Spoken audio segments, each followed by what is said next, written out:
Warning: the following episode contains spoilers. And be sure to follow our podcast on these available platforms.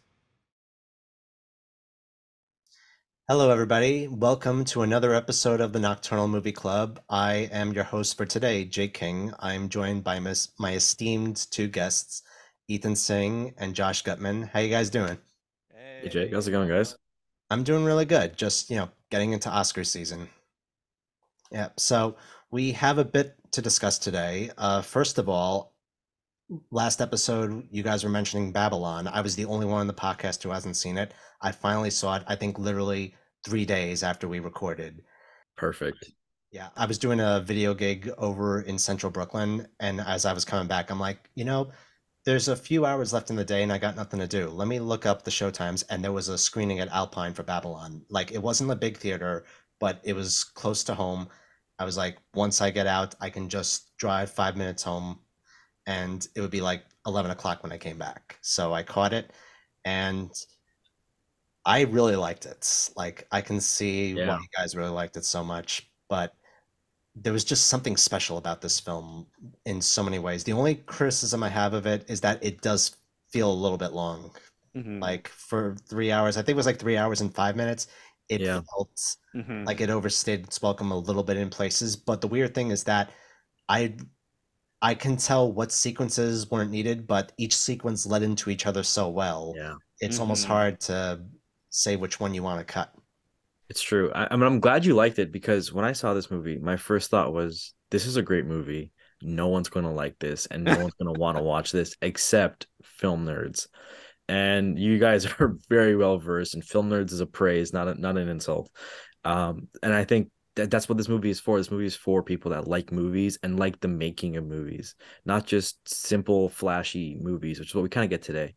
We get flash in the pans with either a terrible message or great visuals but no plot. Yeah, well, to be fair, with this film, even though there technically is a plot, we're not really following any fully Yeah. three-dimensional characters through this whole thing. I think this was more of just the spectacle of that moment of transition in film that I feel like doesn't get that much attention. Because, Yeah. It's about the era, not the people, which is what makes it a good epic, in my opinion. An epic is less about the people, more about the era. yeah, At the same and time, I would still say that the people that were addressed in the movie are the type of people that I feel like in any other film that's about like the silent era or the transition to the talkie era, they would sort of toss aside or be side characters or kind of forget to address these homages to guys like John Gilbert, Anna Mae Wong, Marlene Dietrich, and Joan Crawford, like all these people that helped make Hollywood what it is today.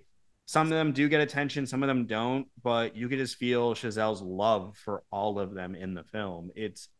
I just found it beautiful. I just found it a beautiful movie. And when you're talking before about being epic, that opening, that Yeah. just that pure opening of chaos Pure of magic. was just it was amazing, and like all real people who are like, no, there's no CGI people, there's no faraway shots of that you could tell people in a row are fake, no stock footage, all just thousands of extras crashing in on each other while they're trying to shoot these movies, because they were shooting more than one film on more than one soundstage while there's a giant fight going on in the background. Just loved it. I loved it so much, and I would happily.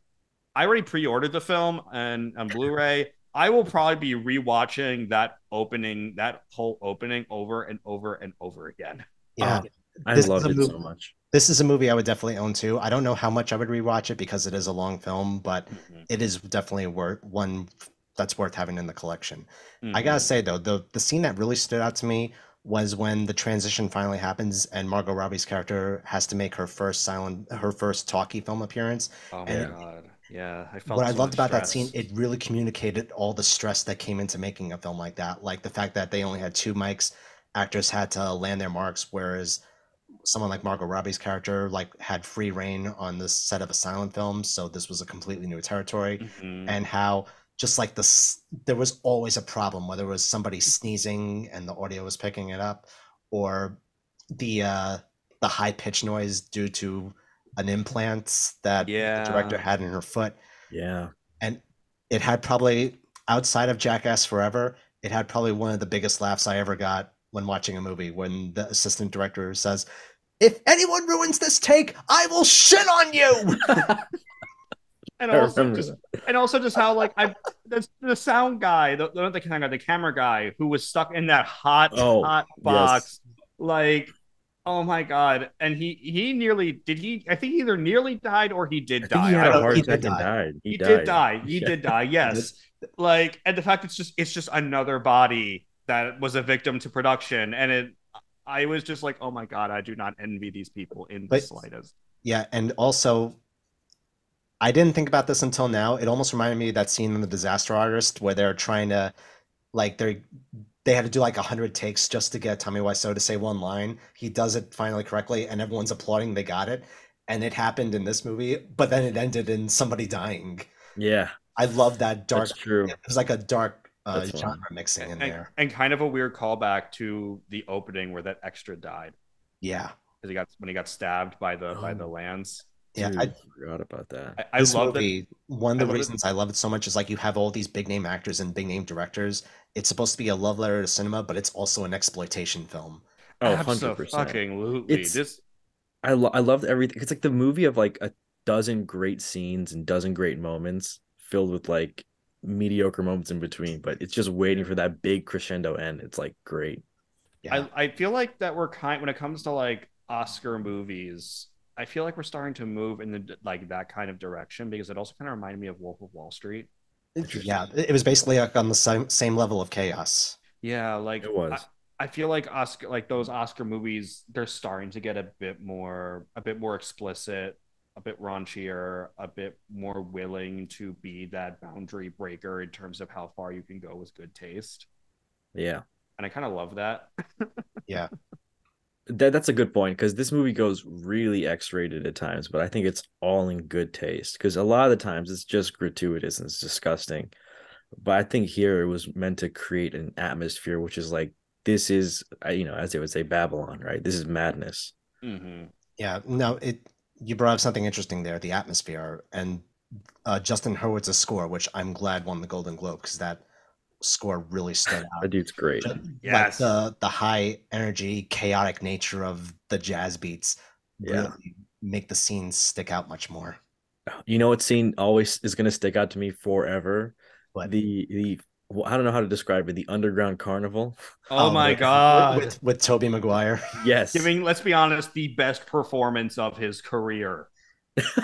Let's It's a be tough total. call, but like it's one I will I'll put it remember. up there. Like And I that's like look, I love Spider-Man, don't get me wrong, but this is and also his like cameo in Tropic Thunder. That was also great. But him playing this drug Peter lord Adel. person, like I don't know, and just say it's like we just kind of got kidnapped. We as the audience got kidnapped into a different movie that would have played in like a 42nd Street theater that was made by like I don't know, Bruno Mattei or something, where we're just in a wash of orgy, S&M, deformed, dear God, I don't even know anymore. Yeah. Like, I have no idea where this came from. I don't know what Damien Chazelle was feeling that day, but I'm glad we're here. Yeah, it almost felt like I would say La La Land was technically his magnum opus, but it felt like he was trying to make another magnum opus. Like This he was just Oh went yeah. real big with this this one.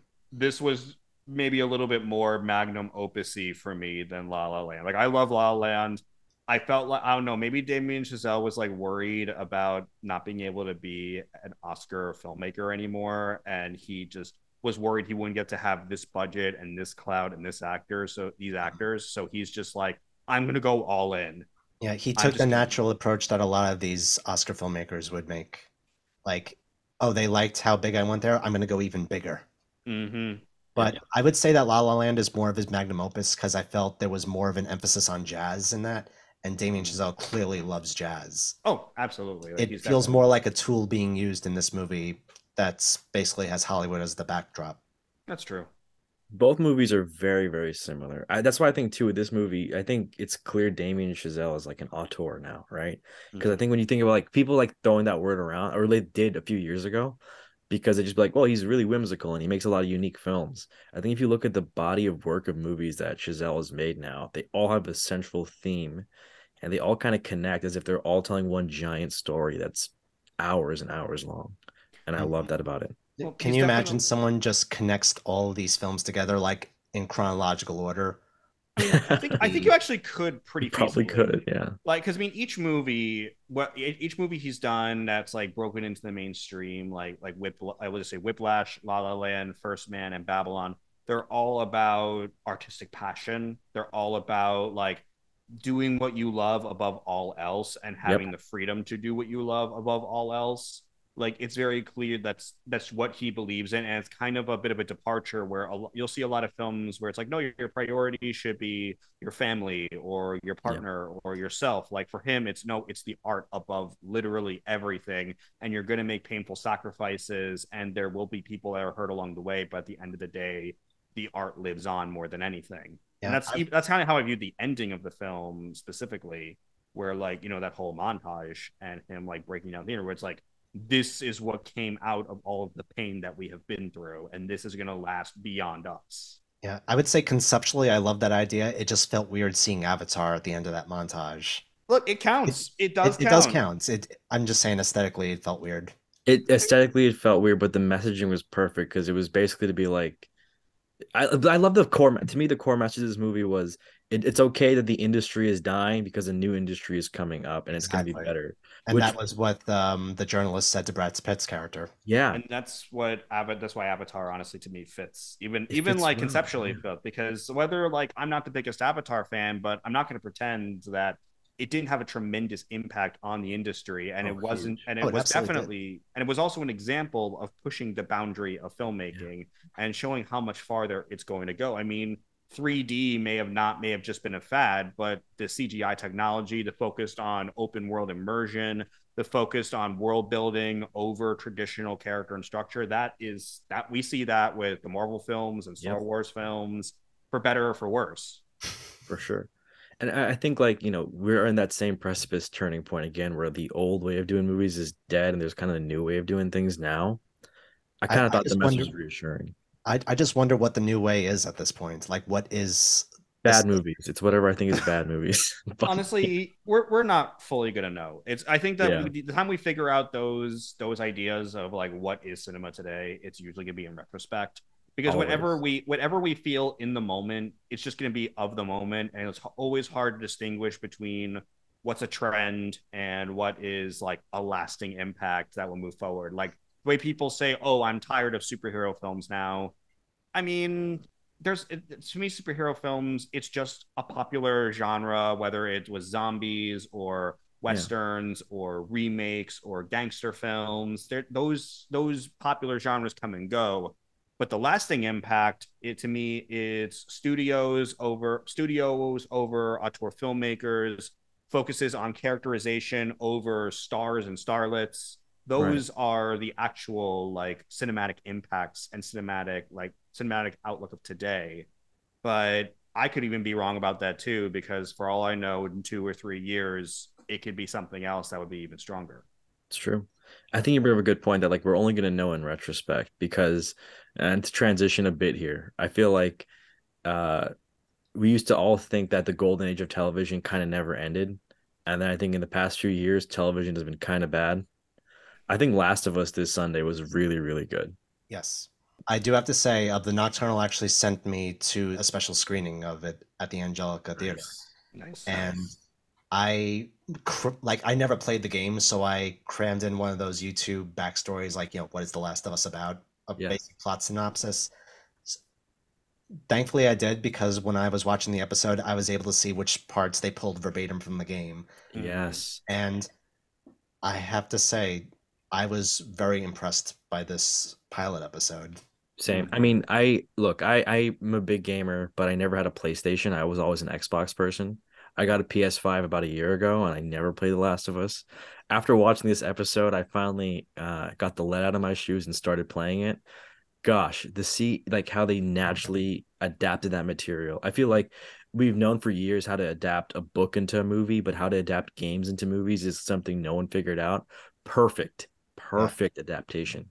I saw that this was from Craig Mazin, the guy who did Chernobyl. You can Mhm. definitely tell it's Oh him. yeah. Oh Like God. the plot fits his style for Chernobyl perfectly. It does. I played the video game when it came out. I wouldn't really describe myself as a gamer per se. Like I'm not up to date on like video game news, video game trends, but I do tend to prefer those type of like story focused, character focused, narrative driven games, like kind of like BioShock or Silent Yeah. Hill, where like you go in for the story, for the writing, and not only the gameplay. Correct. Well, Silent And Hill, you also go in for the atmosphere.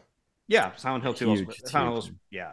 But even speaking of atmosphere, like Last of Us, the game had that beautifully empathetically crafted narrative and performances. The story was incredibly compelling. It was immersive, but not just in like the design or all these different tasks you have to do, but also in how everything just feels so broken and wrong in this world and lonely in this world.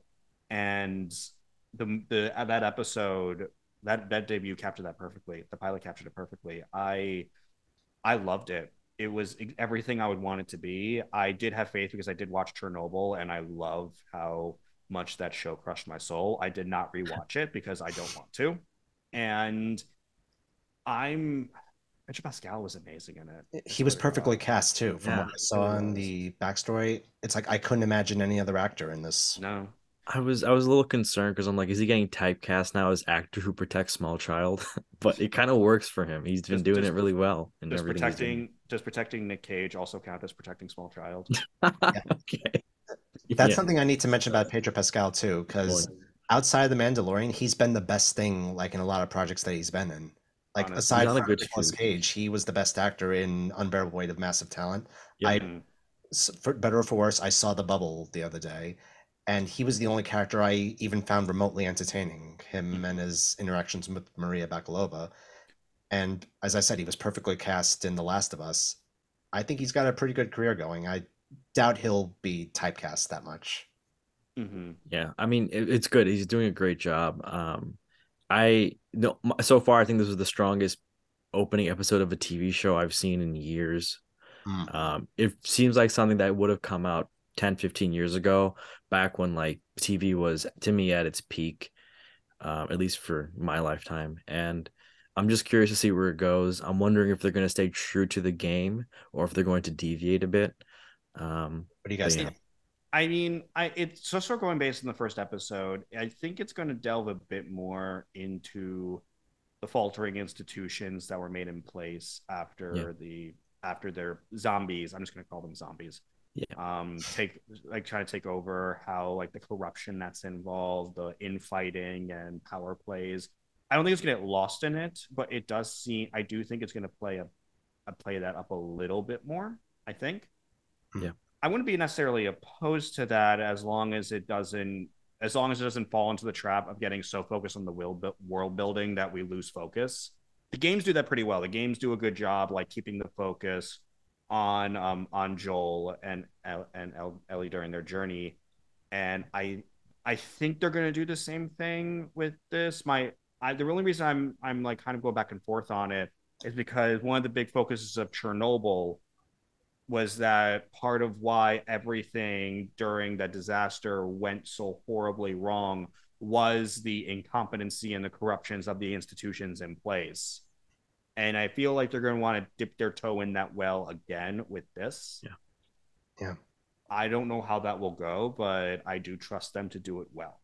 Yeah, because at the very least, Chernobyl had a solid story structure. So But it was also shorter.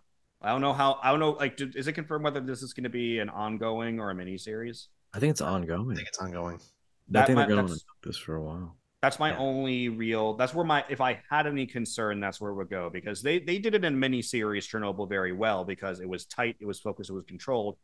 And ongoing, where I could see the show going wrong is if it got so focused on the institutions at play and expositing and exploring them that they lose the emotional driving force of Joel and and Ellie. Ellie. Yeah. Ellie. Well, To me, it's like I don't. Again, let's not do any spoilers. But there's two games that are out. The first one and the second one. And if you guys were following the drama about the second one, Mm-hmm. Josh, yeah, I'm sure Josh was. I'm Jake, not too familiar. I know there was some drama. I don't know what it entailed. yeah, I'm not going to reveal any of the details, but I all I'm won't. going I to say won't. is before the second game came out, some of the plot points got released, and people were like, "This is woke SJW Oh, nonsense." it's that kind of thing. Yeah, and then when the game actually had come out, people played it. Most people did, in fact, just hate where it went because it had major alterations to the story. So I feel like I wouldn't even think of this as like a thing to be concerned about, but considering how well this show is gonna go, I wonder if they're gonna change the way the story ends up going. Because for the first season, everyone loved the first game, so the first season should be fine. But going into the second season or third season, I wonder if they're gonna make changes to try to avoid that or to just steer straight into it. I mean, I'd be fine if they just did their own thing. I wasn't as Same. mad as Yeah. everyone else was with the second, with like the changes in the second game, just because I'm all for trying a new direction, and I think it was Yeah. handled pretty well. I mean, the second I hear criticism, just it's woke SJW bullshit, I immediately just roll my eyes. Yeah. But I think that the balance of having the original writer of the games with the Chernobyl creators, if that collaboration will help foster something new and interesting. Yeah. Because let's be honest, Yeah. even if let's be honest, if people were not mad at the changes in the second game, but the show just did exactly what the game did, that would be bad also, because then it just makes it pointless. It just makes it redundant. That's Like fair. you don't want an adaptation just be a carbon copy of the game, because Exactly. you could just play the game. If they did something new, I'd be all for it. Because what I mentioned in my review about the event and the pilot itself is that people say that The Last of Us is a cinematic experience as a game. So It you is. almost wonder, why do we even need a show in the first place? Yeah. So the show should have, like, even though it should pay a lot of homage to the original game, it should have a life of its own. Yeah. It So far, def- I think they're off to a good start with that.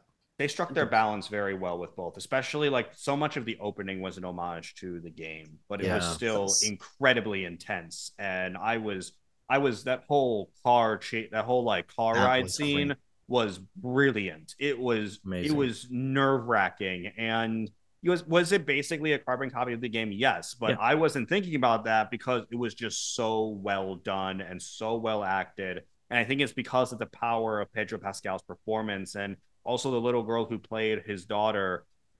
She did a great job, and Her death was heartbreaking. her death was heartbreaking. But That's even not a just spoiler. That's a part that drives the plot forward. it Just is, for anyone who's but listening.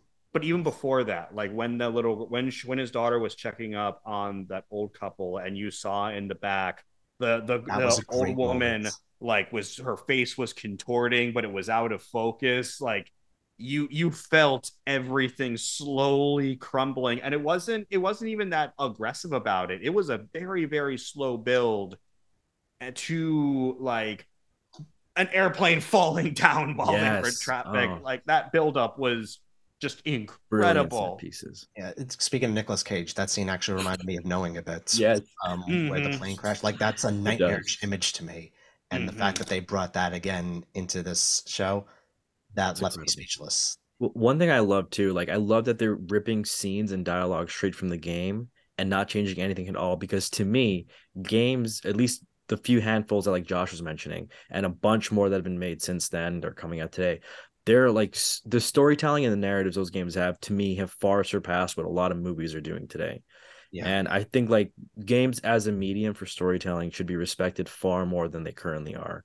Yeah. There's games that have come out in the past year or two that beaten most of what we're going to talk about later in this episode when it comes to Academy Award nominations.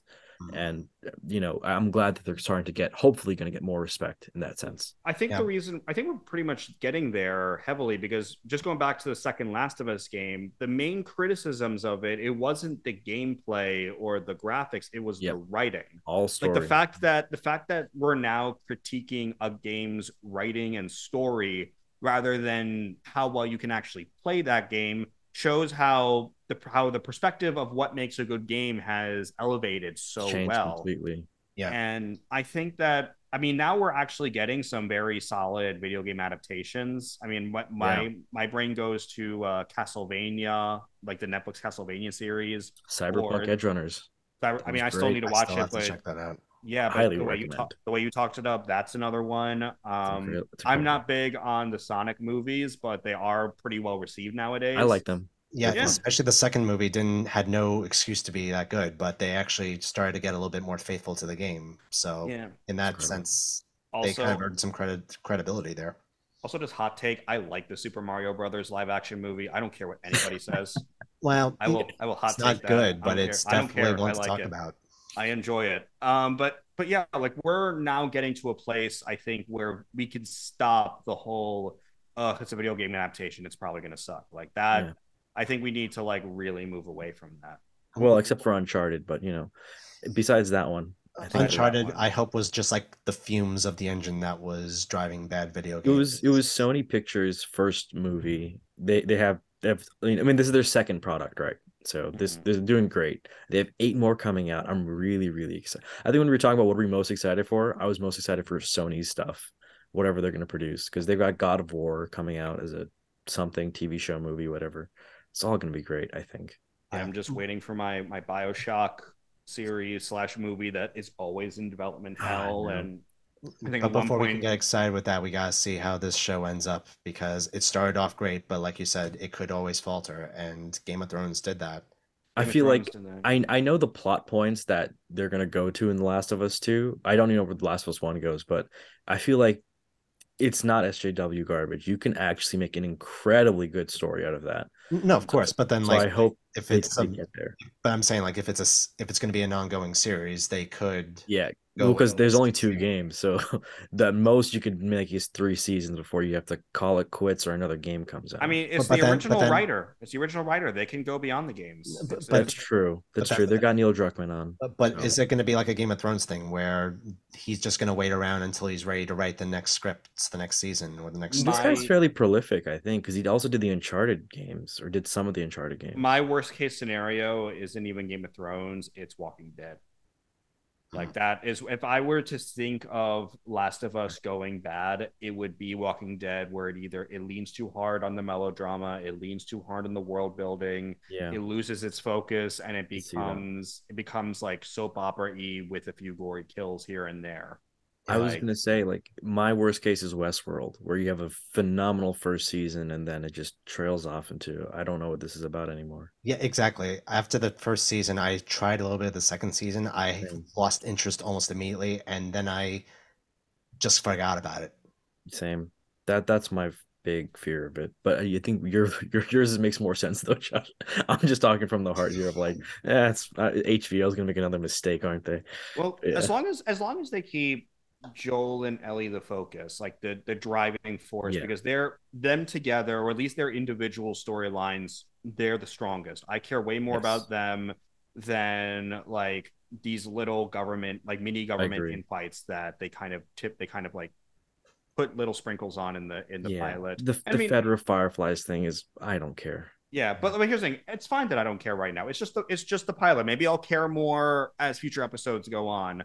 But the relationship between Joel and Ellie and their actual narrative is for me the strongest and what I think needs to be the focus. Yeah. No, I agree. One quick note I want to bring up too about video games being legitimate. They had the same actress who played Marlene in the video games play Marlene in the HBO show. Hmm. I thought that was an interesting nod where they're giving some video game actresses and actors the respect they deserve. But yeah, no, great show. Let's do a rating. What do we all think this was out of 10? Honestly, it's for me, it's like an 8 or 9 out of 10. Like, I don't know. I know there are some things I would probably do a little differently, but as it is, why bother? It's Yeah, great the way it is. I'm gonna give it a 9. Like I said, there's a few things that I didn't think if there was anything in it that I thought was explicitly bad. There's maybe a few things I don't care about as much as others, but there's nothing in it that I would say this bothered me, this annoyed me, this frustrated me. Like I think it's a very strong start, and I think it's gonna get stronger. I really think that there's something special here. I'm gonna give it a 9.5. I think the Mm. bar to perfection was just there, and I think it told a really good narrative story. And I loved how they set up this episode of you have Joel, who is this man who is coping with the loss of unable to protect his daughter. And with Ellie, he sees he has another chance. And I think that character arc is perfectly primed and set up. It's everything I want to see. So 9.5. All right.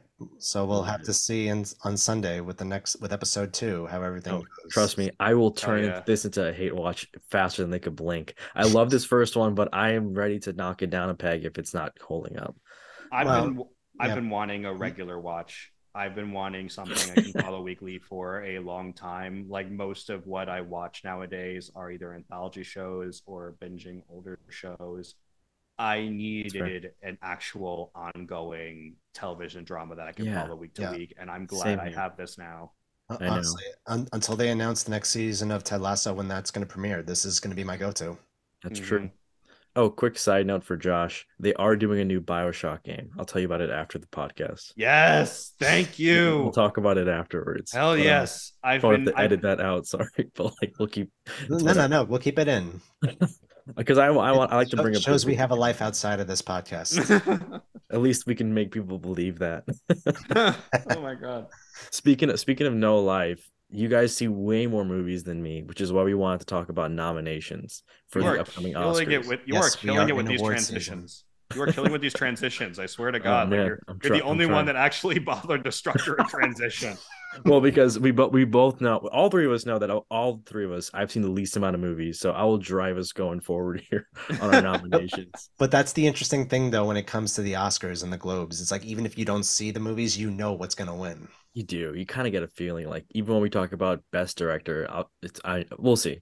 But what category do you want to open up with, Well, Josh? first of all, before we go into the nominations, have you guys seen the Golden Globes this past Sunday, I believe it was? Was it Yes, I Sunday? did. I You want to talk a glorious trash fire? Oh boy. And That cinema. honestly, like a glorious trash fire, I don't know. This was just a trash fire for me. Like No, it like felt watching just the camera work of how they at some points were like cutting to the wrong people or cutting to like just a chair or cutting to like someone. I think at one point they even cut to someone's butt when they were sitting down. Like yes. I have seen independent pro wrestling shows that have better coordinated camera work than the Golden Globes, and that is with zero exaggeration. But I didn't watch the Golden Globes because I mean who has first of all I didn't have TV and I didn't care to find out who won. Um like wrap it up for me guys. Like what's or like sum it up for me because I'm sure a lot of people didn't watch it because I did see one thing. Viewership is down as per usual every single year. well, here's the thing. The thing that was big about this, there were a couple of things that were significant about this Golden Globe show because last year they didn't televise it because there was controversy how there were no black members of the Hollywood Foreign Press Association. Interesting. That's the name of it, right? Yes, Yep, that's and I correct. appreciated the host's honesty of like, did they pick me because I was black? Yep. But on that note, I do have to say, Gerard Carmichael was an awful host. I had fun with him, honestly. But here's the thing, like this is what made me laugh, Ethan. So like when you're a host, you're supposed to have everybody's attention, right? Yes. Everybody was talking over him. Yeah, he didn't give a fuck. That's the Oh honesty. my He was gosh. literally he was just chilling out. He was ragging on himself. He was ragging on the Golden Globes and the press. He's literally just. No, There were points where I was wondering if he was trying to see how far he could go until they cut off his microphone. I don't know. I don't know about that because I did not feel like these were burns. Some of them I thought Well, were. because I feel like there's no point because remember Ricky Gervais did this and he just This made me miss Ricky roasted Gervais him. so much. He clearly did not give a rat's ass. He Yeah, just offended anybody he wanted to, regardless of who they were or what they did. I'm on exactly. stage, I mention your name, I'm going to say everything that's awful about you. Some of the jokes from that monologue he has, Silvering, I love them. But the fact that Gerard Carmichael was up there basically acting like a middle school teacher trying to keep a whole auditorium of kids under control That's just made kind of his burns feel less significant. I don't Yeah, know. I found it gosh. funny. I did like in a oh my god, you're really going with this kind of way. Like, do I think he was a great host? Like objectively, probably No. not. But did I Simple have fun no. with him? But did I have fun? I had fun with him. Like I did. Maybe that was the vibe he was going for, or maybe he really just had no idea what he was doing. I got no idea, and I still had fun. Yeah. That's just the God's honest truth. I tell you one thing. Watch the Globes. Like I don't have cable myself, but my friend invited me over. He has Peacock Premium, so we were able Oh, okay, to yeah. That's watch how it I that watched way. it. I watched it on Peacock. If it wasn't for him and his commentary, he makes me laugh with almost everything that he says. I wouldn't have been able to get through it on my own. Dude. But let me tell you what the standout moment for me was. So it's the Hollywood Foreign Press Association. Correct. They want to show how much they care about foreign nations. Oh, this pissed me off. This actually Yes, did really piss Josh me knows off. what I'm talking about. Really? Oh, wow. Yeah, They like award the winners for best foreign language film, and it goes to Argentina 1985. Okay. They get like less than not even 30 seconds to talk on stage. The piano music starts playing for them to go off, and then they start playing big band music as if this was Babylon. and I'm not Wow. exaggerating when I say like literally one of them said, "Can I speak in Spanish for a moment?" And the music just blasts over him. That Very, very makes it even disrespectful. worse. Like, and I think this was the Okay. case with like every single non-English speaking winner because they did that same thing for RRR when it won Best Original Song. Exact same thing happened, and for a number of these people, English is not their first language. Like, Yeah. give them an extra minute. Like, give them like some time to like collect their thoughts and like collect and just be able to speak the way they want to, or just give them a little bit more time. Just be a little bit more considerate. It But here's really what aggravated me, honestly. but here's like that did happen with RRR, but this is what made this moment even worse. Right? They play them off, and what comes up next? Sean Penn to introduce a message from the president of the Ukraine. That sounds like a setup for a really terrible joke. Yeah. It is a It real sounds like thing that something you'd happened. see in Team America, but Yeah, no, this is real. Sean Penn crying as an ambassador of peace. Look, Sean Penn. I, I I repeat, Sean Penn. I texted Sean people. I Penn. said we should send Sean Penn to a battlefield, give him something to actually cry about. And give him a person to punch. That's not like Use it for that. good for once. Use it for good for once. Use your serious domestic abuse issues for some element of like, dear God, like Sean Penn. We could have hosted the Golden Globes. Yes, I guarantee you, whatever other actor that you are thinking is a better person to introduce the president of Ukraine is a better choice. Yeah, they dedicated so much time to that. And I'm sitting there, I'm thinking, oh, you want to show how much you care about foreign nations? You interrupt the people who won Best Foreign Film. All Yeah. of them. And like, okay, you want to, I mean, I'm fine with them giving time for president of Ukraine. That's very real and it is very serious. So I'm fine with having him there. Just don't have Sean Penn be your ambassador of Hollywood peace. He's very insincere when he does it too. Yeah, I think like you can see he's also acting. Like you can see Of course. he's a good professional. he's a good actor, but he's not that good. Now, imagine if they had Brendan Fraser open that up. He would have been legitimately crying. He really couldn't hold it back. That's Well, Of actually, course, if he was there, he'd be like flipping off the Hollywood Foreign Press and yeah, and saying, that was something I was looking for too, because he did not appear there because of his past with the Hollywood Foreign Press. "Yeah, And good." and he gave an interview. I forgot what magazine it was, and he said, "Don't be surprised that I wasn't there. My mom did not raise me to be a hypocrite." Yeah, wow. no, And no, I totally get it. I fully support. and I gotta say, with everything that I've been seeing with Brendan Fraser, the way he's been discussing himself and his work and the work of others, it's so nice to see a genuine voice come out of the nominees this year, as opposed to someone Mhm. like Sean Penn. I love that. For background, what's the beef with him and the Hollywood Foreign Press? He was groped. He was groped by the then president. Oh, Yeah, he was sexually assaulted by a member. Was the president or like a member of the Hollywood Foreign It was the Press? then president. Yeah, the oh then wow, that's president. awful. And that was like one of the things that was responsible for like it triggered his depression and Right. it's part of why it was one of the factors that led to his career downward spiral. Wow. Yeah. So that's why like he's like yeah, I'm not showing up. Rightly so. I agree with Rightly that. so. Yeah, Yeah. and Kidding me? honestly, he was better off not being in the environment anyway, because everybody, the presenters, even some of the award winners, looked like they were drunk or high. They probably were Yeah, drunk or that's high. But especially, yeah. but they couldn't even hide it. Like Quentin Tarantino looked like he just dumped his head in cocaine and dusted himself off right before presenting Best Picture. Yeah, actually, Mm-hmm. that's the only thing I did hear about the Golden Globes, that everybody in the audience was incredibly drunk. Oh, yeah, Mm-hmm. that I'm saying, George Carmichael could not keep them under control. Yeah, Yeah. And it's like a honestly, bar. it was so satisfying seeing Michelle Yeoh when they started playing the music. She was like, "Turn that off.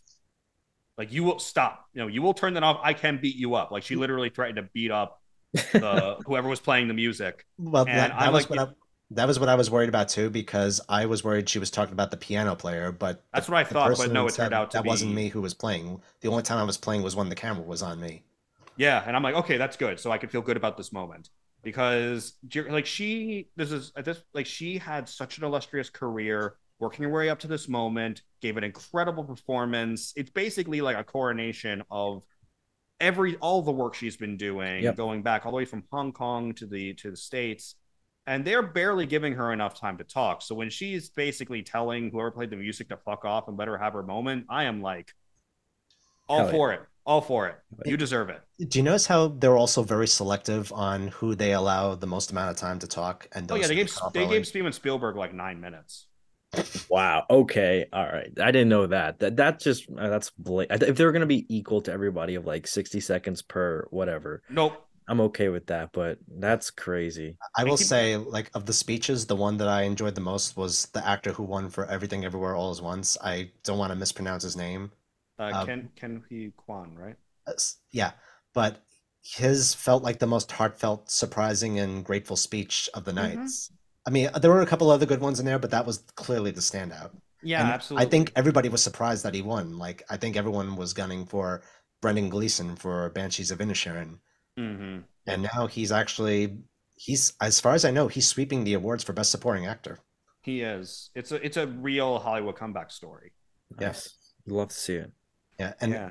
I don't know if you guys had seen the Critics' Choice Awards the other day, but Brendan Fraser won for Best Actor for The Whale, and Great. as he's walking up, he and that guy end up hugging. Like it's like they have tears in both of their eyes. They're just like so happy for their moments.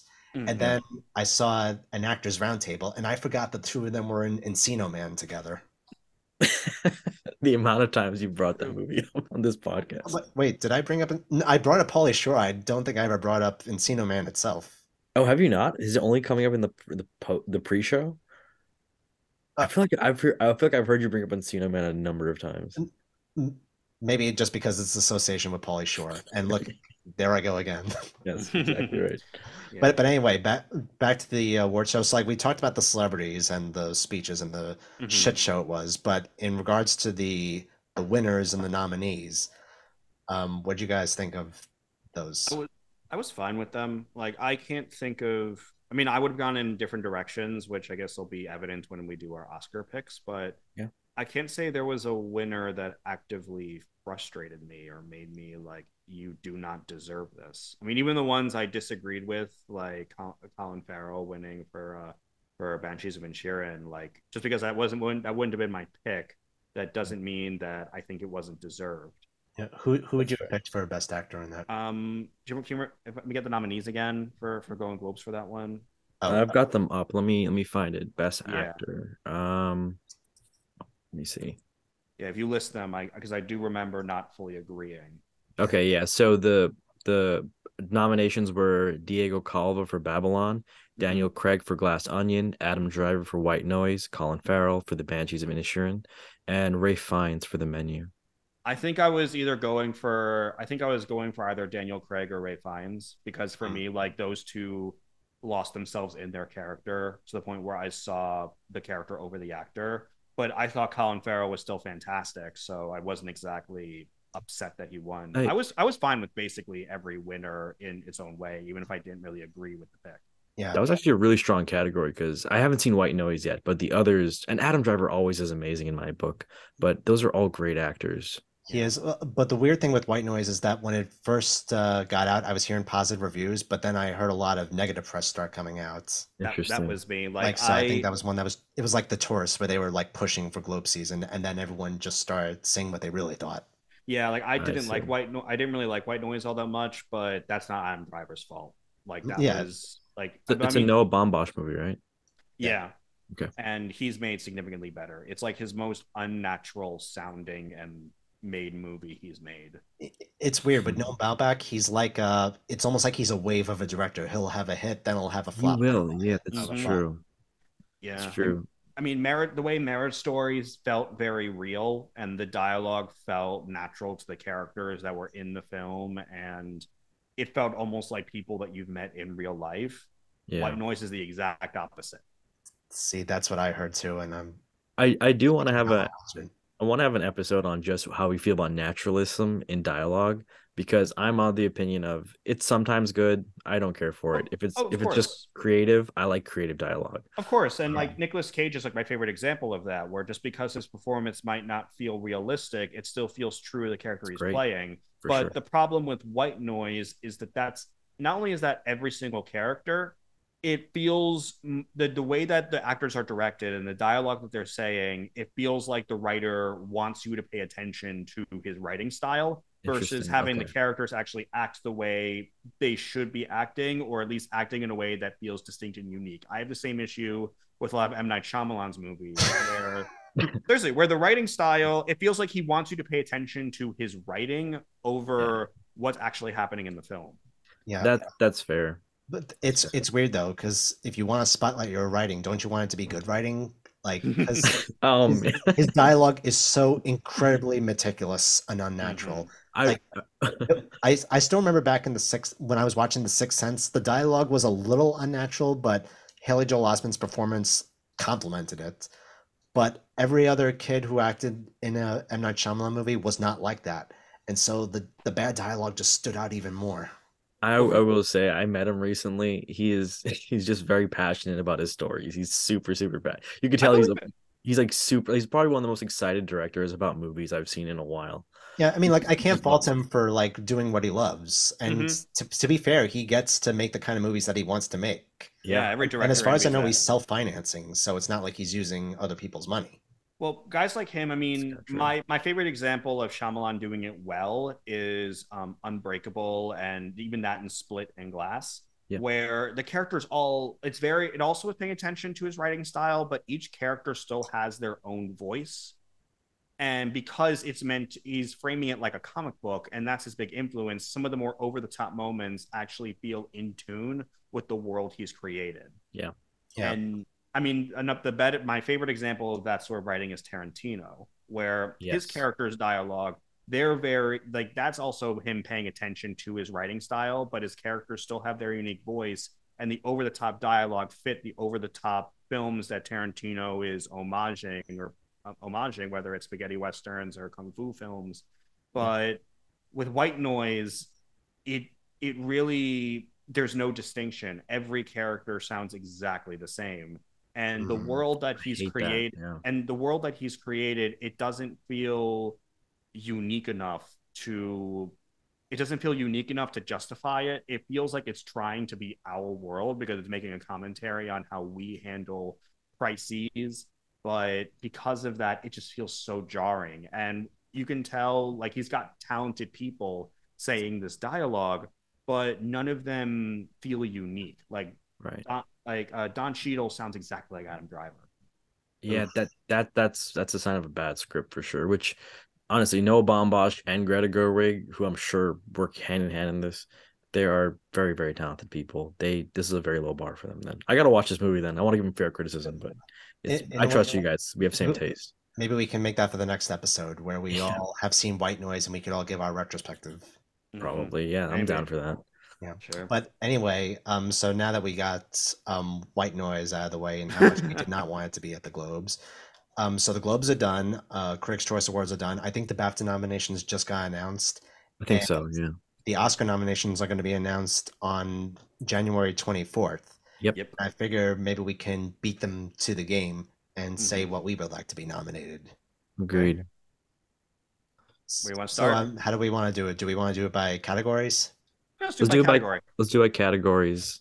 Josh, you want to kick? Which category do you feel most passionate about? Um, Let's see. I kind of want to work my way up to Best Picture, honestly. Okay. Okay. Let's take your lead on Just this one like the first. Oscars. Yeah, just let's do it Oscar style. We'll work our way up. I'm gonna start actually with Best Supporting Actress Okay. because it's a very strong category. I'm gonna go with nominations. I'm gonna start with Stephanie Sue with Everything Everywhere All at Once. Okay. Dali De Leon from Triangle of Sadness. Carrie Condon with Banshees of Inisherin. Janelle Monáe with Glass Onion, and Angela Bassett with Wakanda Forever. And I do see Angela Bassett from Wakanda Forever taking that one. Like when everything was coming out about the new Black Panther film, Angela Bassett, who's already brilliant and was also very heavily praised in the last Black Panther film, she just took it. Like, dear God, she was amazing in it, and she's been getting so much attention for it. I think she's really going to take the Oscar for this one. Yeah, it's very likely. I mean, I would say it's nominee worthy, but I still think the one from Banshees of Inisherin, that would be my pick. Mm-hmm. I'm with Angela Bassett because I don't think she's won an Oscar, has she? She didn't she win for What's Love Got to Do with It? I think she Or did, didn't she? I Or she got am. nominated, maybe. I'm gonna verify right now if she's Yeah. ever won. Actually, She's got nominated. She didn't win. She was nominated. that's Oh, right. then And please give her this. I think they're gonna I think they're gonna give her this just because that was 20 years ago. Sorry, 30 years ago. Excuse me. And she's been doing great work since. Like she deserves this one. I think. As far as I know, it'll be the first Oscar win for a superhero movie that wasn't acting as the Joker. Yes. Yes. That's it's going to be interesting, like if she wins for that. But I don't know if she would have been a winner. But one person I would say should be nominated for Best Supporting Actress. I would heavily promote this. Hong Chow in The Whale. Oh, interesting. That's true. I felt like even though it was Brendan Fraser's solid hour, um, she held her own in that film. There's a point where you've seen in all the promotional clips where tears are rolling down her eyes. Mm-hmm. She gave it her all with this role. She was subtle in that film too. Like even the times when she was really angry about how Brendan Fraser was treating himself, but still trying to be like supportive and there for him. Right. Like she honed those quieter and more tense moments very well. Yeah. Yeah, she's a really good actress, Hong Chow. At very least, an Oscar nom will probably launch her more. Probably. Fingers crossed. Hmm. Next category. We could do Best Supporting Actor. Okay, that's perfect follow into. Yeah. Who have you got nominated? Or Jake, did you have any? Sorry, I should have mentioned that. Did you have any other nominations? For Best Supporting Actress, Yeah. I mean, aside from the ones you mentioned, Josh, and the ones I mentioned, I can't think of anyone else. Okay. Perfect. Let's go. Let's go to Best Supporting Actor. Oh, my bad. Yeah. Yeah. I would definitely say the guy from Everything Everywhere All at Once. Mm-hmm. Yeah. Who else? Brendan Gleeson for Banshees of Inisherin, definitely a well-deserved nomination. Mm-hmm. Yeah. What do you guys think? I would probably put in Brad Pitt from Babylon. Yes. Because no matter how divisive that film is, I think that one of the things that a lot of the critics, even the ones that don't like the film, would agree on is the strength of the performances. And Brad Pitt, like he killed it. I don't know if he absolutely killed it. Yeah, I wouldn't say it was the strongest performance of the film, but I wouldn't be sad if he got one. Mm-hmm. He should get an award for the Golden Globes ceremony itself for taking all of his pot shots like a champ. I will say. True. Oh my God. I guess that he's just like, yeah, I can take it. I'm Brad Pitt. I can take it. Yeah. I put in also Paul Dano for The Fabelmans. Yes. Did he get nominated at the Globes? I don't think he did. I don't think so. No, he did not. He was really strong in He did Fabelmans. not get nominated. He was very strong. I felt like he deserved a bit more attention. He's a big enough name that I think he would get it. And just to sort of throw it in there, because I have seen, even though this film didn't really get a ton of awards press, I have seen some some like press for the specific actor. Eddie Redmayne in The Good Nurse. Hmm. Like that was like I was ready to write it off as kind of a disposable Netflix thriller, like the conveyor belt of Netflix content. But The Good Nurse was a very, very solid thriller, and Eddie Redmayne was a big part of why that film is actually pretty good. Like he gives a very intense performance in that film. That like the way his mundaneness can be easily overlooked, so he kind of uses that to be able to kill people he's very creepy in an unusual way. He's not awkward creepy. He's Yeah. like the evil of the banal creepy, and I think he pulls it off very well. And I think that because of Eddie Redmayne's reputation, he specifically is getting enough press that I think he could. I don't think he would win, but I think he'd get a good nom for it. I think it's going to go to. I think the actual win is going to get to Ke Kwan from Everything Ever All at Once. It's a very strong possibility. I mean, considering that he has been picking up best supporting actor at a lot of award shows, it's a very solid chance. Mm-hmm. All right. How about you, Ethan? Do you have any choices from the things you've seen? No, I feel like I agree with everything you guys are saying. I don't know who I would pick to win though. That's my thing. I just don't know who I'd pick to win that one. But I agree with the nominations. Yeah, I can't wait for the point where we mention something that was not in the awards circulation that we think should get nominated. Yes. I Maybe don't think like the thing is I don't think I had anything this year because 2022, as I mentioned, is like one of the most disappointing years to me. Nothing really stood out. no, I agree, but there is always a gem, a diamond in the rough, if you will. Yes, that's fair. All right. Which category should we do next? Best lead actress. Okay. Okay. Margot Robbie for Babylon. She was great in that. Michelle Mm-hmm. Yeoh and Everything Everywhere All at Once.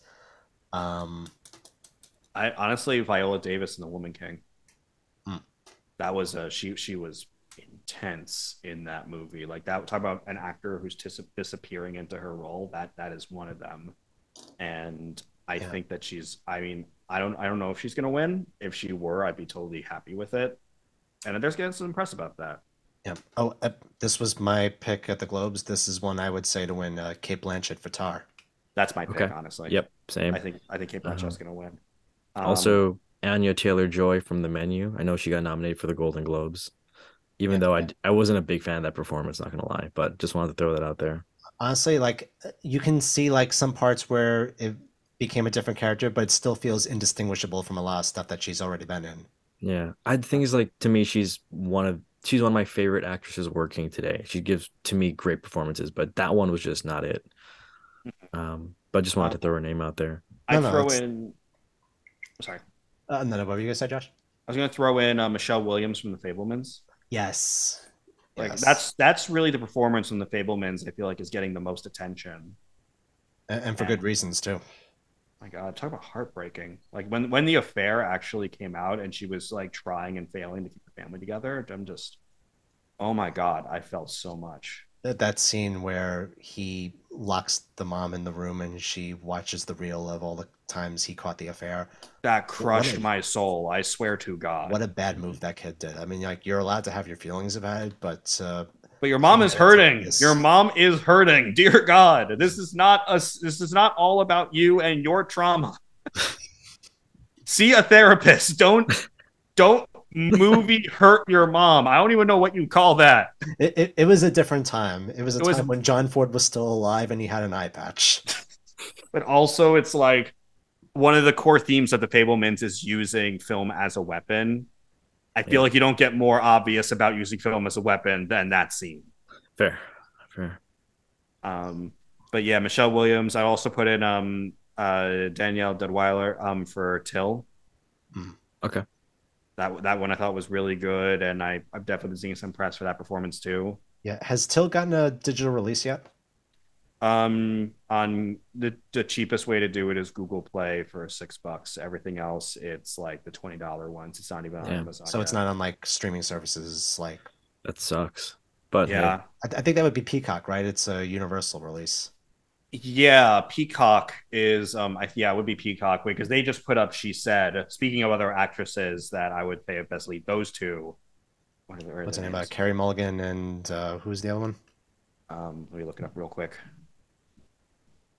Talk about a movie that got like a lot of press, but then kind of dropped off after it came out.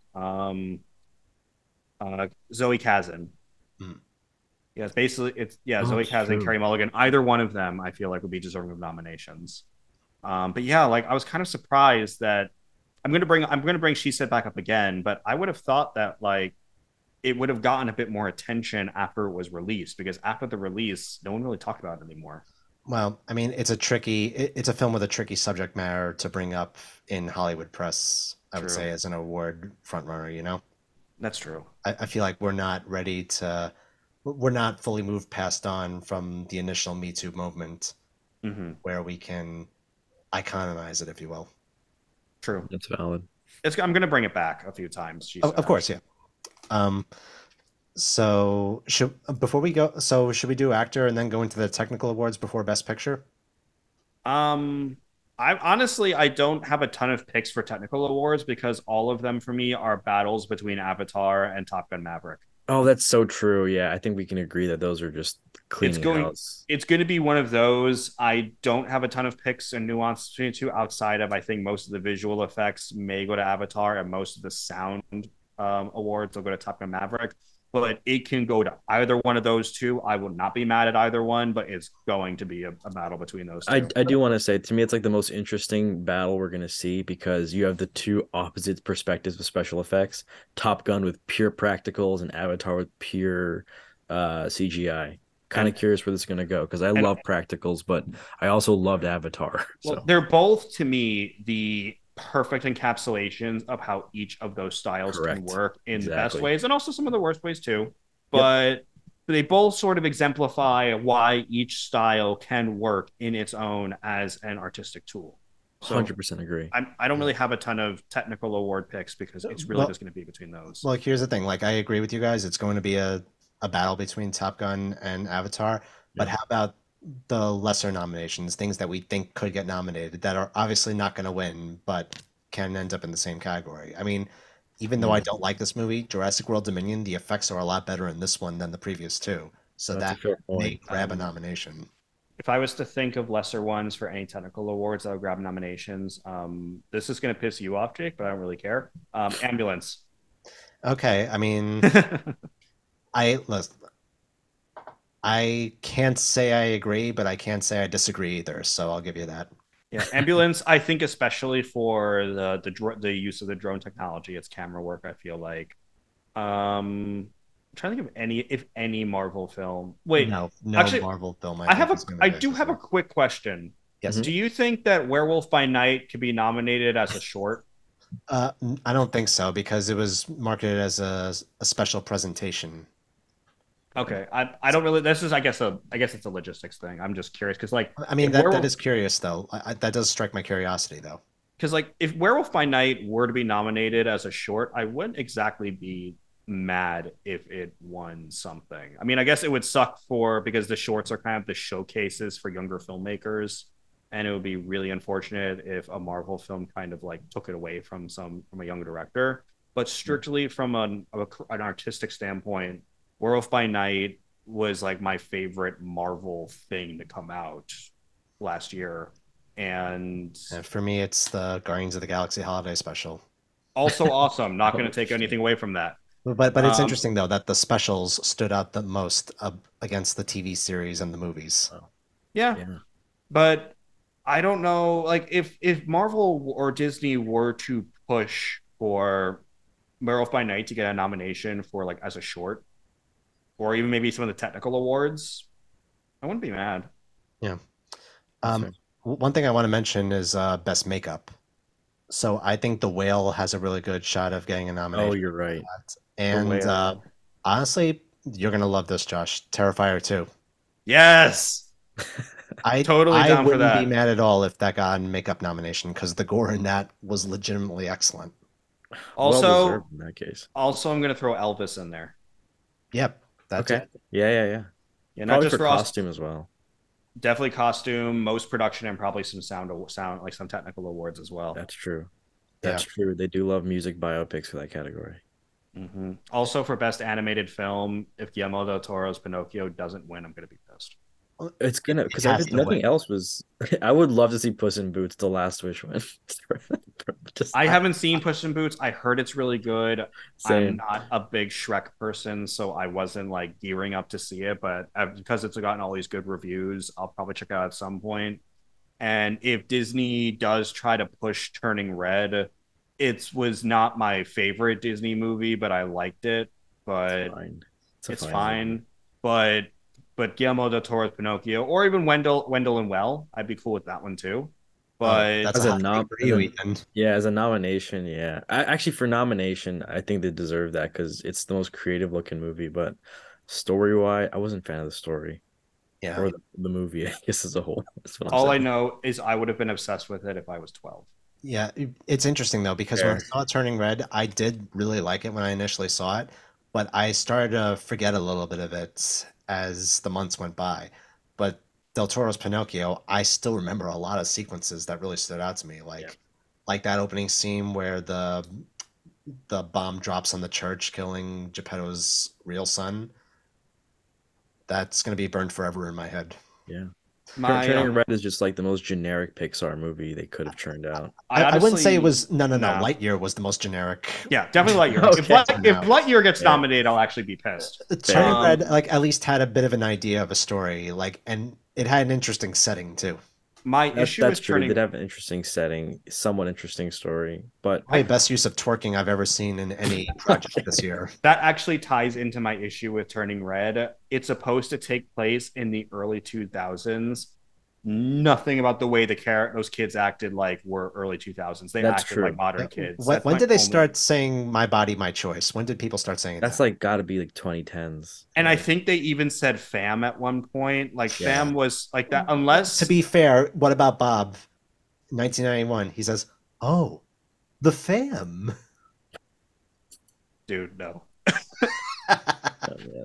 Like the outside of Tamagotchis and the boy bands, there was not much about it that screamed early 2000s for me. Sure. And I got why they wanted to do it as like have it take place in the 2000s for at least some of the way they were approaching the pandas fame and even the desire to see a boy band. Yeah. That's very early 2000s, but the way the actual girls were written, they felt too modern. I think that they just Yeah. really, I think they didn't go as deep into their period as they should have done. It was an, I'm usually not this nitpicky about like, oh, this doesn't feel like this particular time period. I mean, I love Marvelous Miss Maisel, but one of the things my parents and my uncle will say is, oh, that's clothing does not match the time period at all. I'm not like that.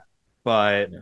Yeah. with Turning Red, it was way too obvious, and it did take as much as I did like Turning Red, and I will advocate and defend for that movie. That was a noticeable distraction. Yeah. I mean, because it's the reason why you'll notice is because we were actually kids during that time frame. Like we That's were probably true.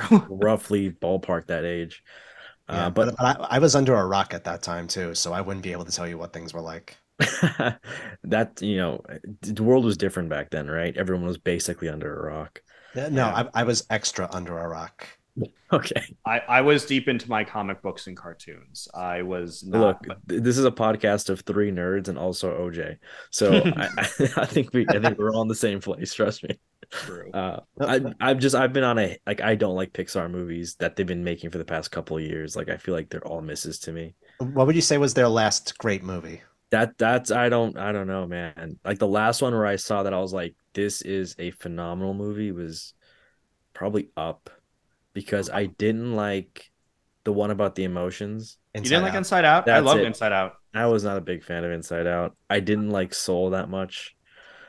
I think that was too babyish of a topic, approach to Soul, a I very thought serious topic. I was just gonna say with Soul, I thought that like I really liked Soul, but I knew that the target audience was meant to try and be more all ages in terms of like, doing what is I really liked Inside Out because the way it approached the emotional issues and themes it was exploring, both kids and adults would like.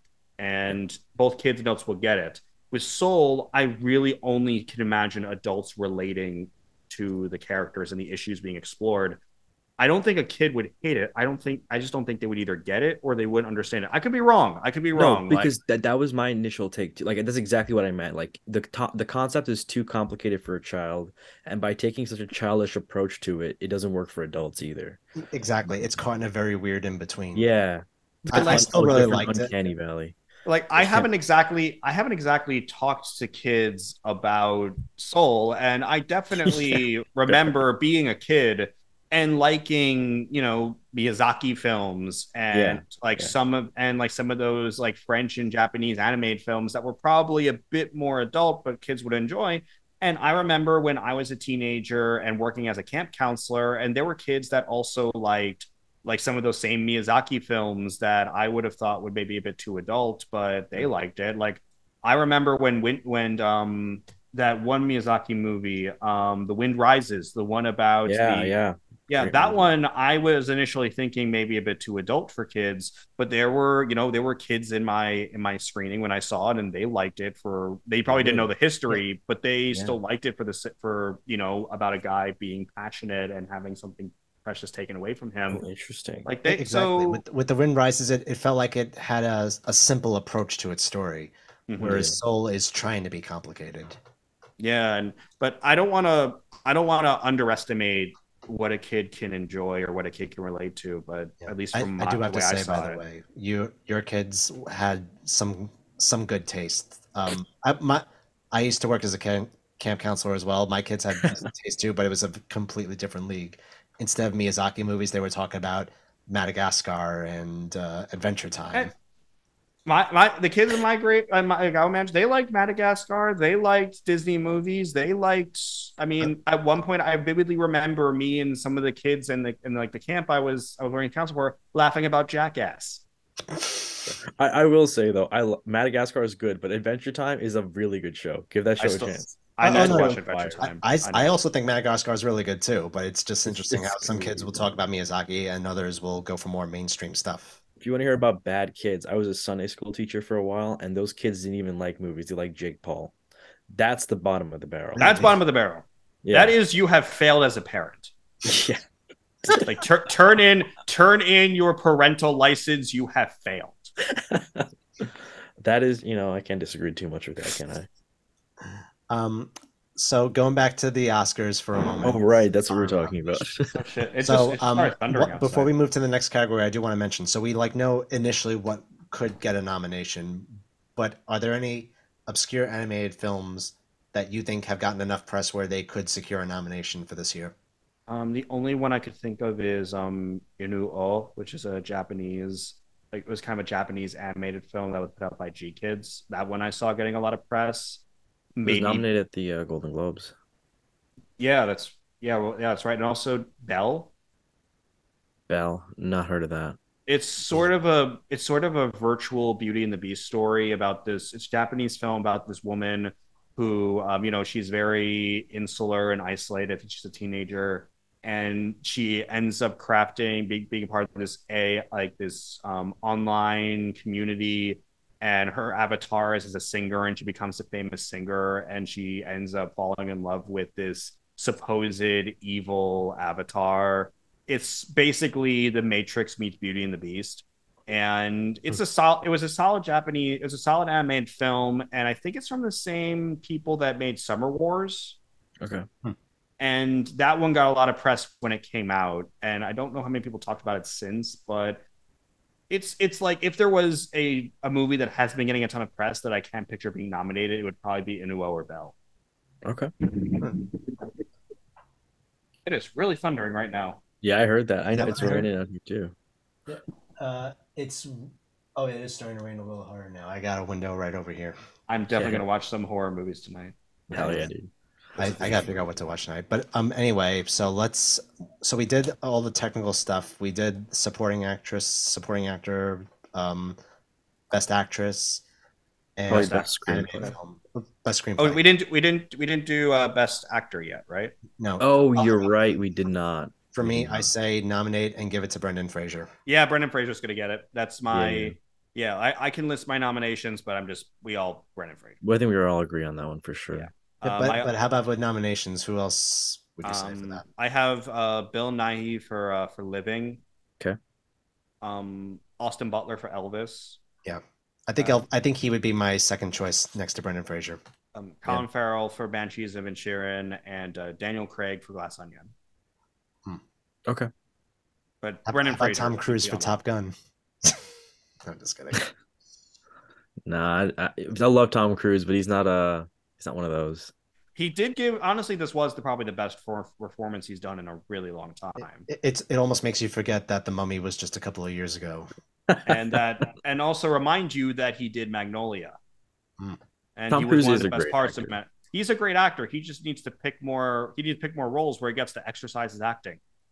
Yeah. I don't think he cares. I think he's just a billionaire who likes doing fun movies because he can, And and I it's his respect that. justification. I can respect that I too. I respect it. mean, the mission. I mean, I would love to be in a position where, like, yeah, my life is I jump out of high things and do cool stunts and can ride like hang off of airplanes and ride helicopters and fly helicopters, and this is my life now. Like, That's literally his life, and I he mean, earned it, I that's think. what Scientology gets you. Okay, maybe not that last part, but I like to say a good career got him that far. But yeah, Yeah. All hopefully right. not Scientology, but here we are. Now let's do one better than the Golden Globes, best foreign language film, and Uh, let's give it as much time as we like.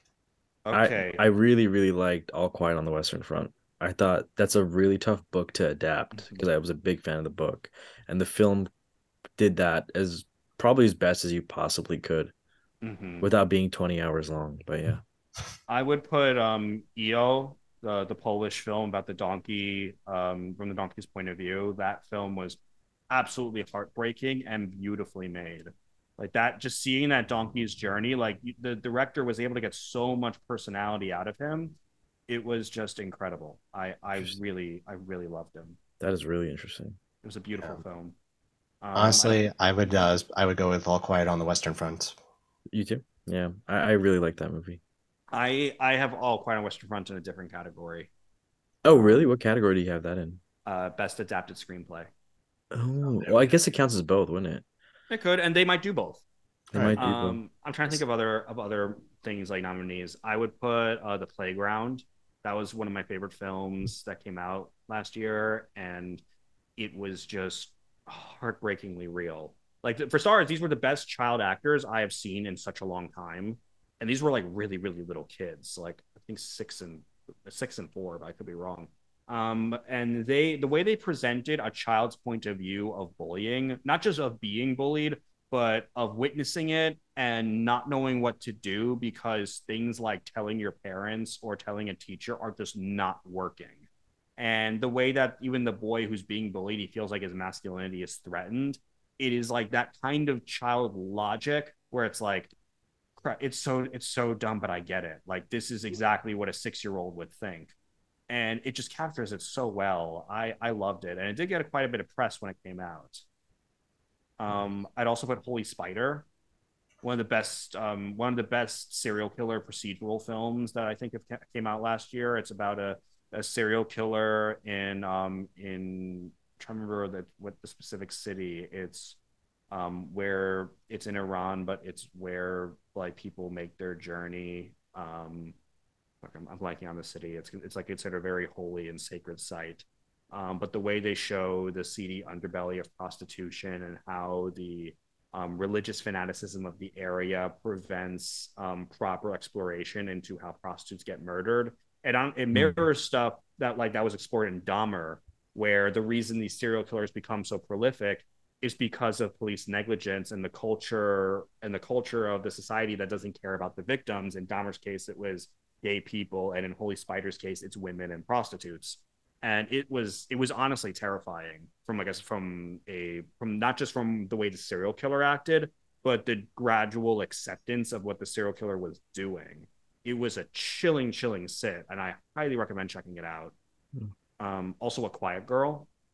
That was out of Ireland, just a beautiful coming of age story. That one did get some press for also having a really good child actor performance, but also it's alternating between being in English and Irish, to show this little girl gradually not only being more a part of her new family, but also using the language to show her confidence in her sense of self and her identity. I thought was beautifully well handled. I definitely see that getting a nomination too. Nice. I still haven't seen the Argentina. I need to watch Yeah, it. I haven't I either. haven't seen that either, actually. I think that's also like a 2.5 hour movie, so I gotta really sit down to watch I it. heard of that one because that was the one the Russo brothers were really heavily backing during the press tour. Like Oh, really? they didn't produce it, but they were like speaking very highly of it. And as just like a film they really liked. And I do think that's a part of how it got its Golden Globe. But I've heard it's really good. I do want to watch it, and I do because it won this Golden Globe. It's probably to get nominated, but that's one I haven't seen yet. Yeah, Interesting. I gotta watch that one too. yeah. So now, how about for best original screenplay? What do we think for that? This is gonna be a hard one. The nominees I have are Banshees of Inisherin, Tar, Triangle of Sadness, The Fablemans, and Everything Ever All at Once. Honestly, I And agree with all of those. yeah, I would say best screenplay would have to go to Banshees. I'm probably gonna do the same. Probably Banshees, but I that's a really tough one. I think I'd agree. Well, I didn't mention this to you guys. I'm not the biggest fan of that movie, but that screenplay is good. That screenplay is phenomenally good. I mean, of the films that were nominated, that of those picks, Banshees and Tar are probably the two where the writing was such a huge focus in the press because Banshee is Michael McDonagh's primarily he's a playwright and his writing is a big focus in addition to his directing. Like his writing style is what people talk about with In Bruges or Five Billboards. Yeah. So I think Three based on billboards. Three Three Billboards, my Billboards, bad. Thank you. It's like Three Monty Billboards. Python and the Holy Grail. Five. Risa. Yeah, Three Billboards. Yeah, his writing style is the big focus of that film, and that's why I think that would be picked. But also with Tar, the big talking point with Tar is people not realizing that it's not based on anyone, that it's an original. That people thought that this was based on true story, and it wasn't. That's a film where the writing was a really big talking point, so I could easily see that one too. Yeah, the thing is though with Tar, I feel like it was Kate Blanchett. Like the writing was really good, but Kate Blanchett was the main driving force behind the film. So I think she's going to overshadow the screenplay at certain points. That's true. Probably gonna be Banshees, honestly, but Yeah, like I said, I those wouldn't two. be sad if Tar won as well.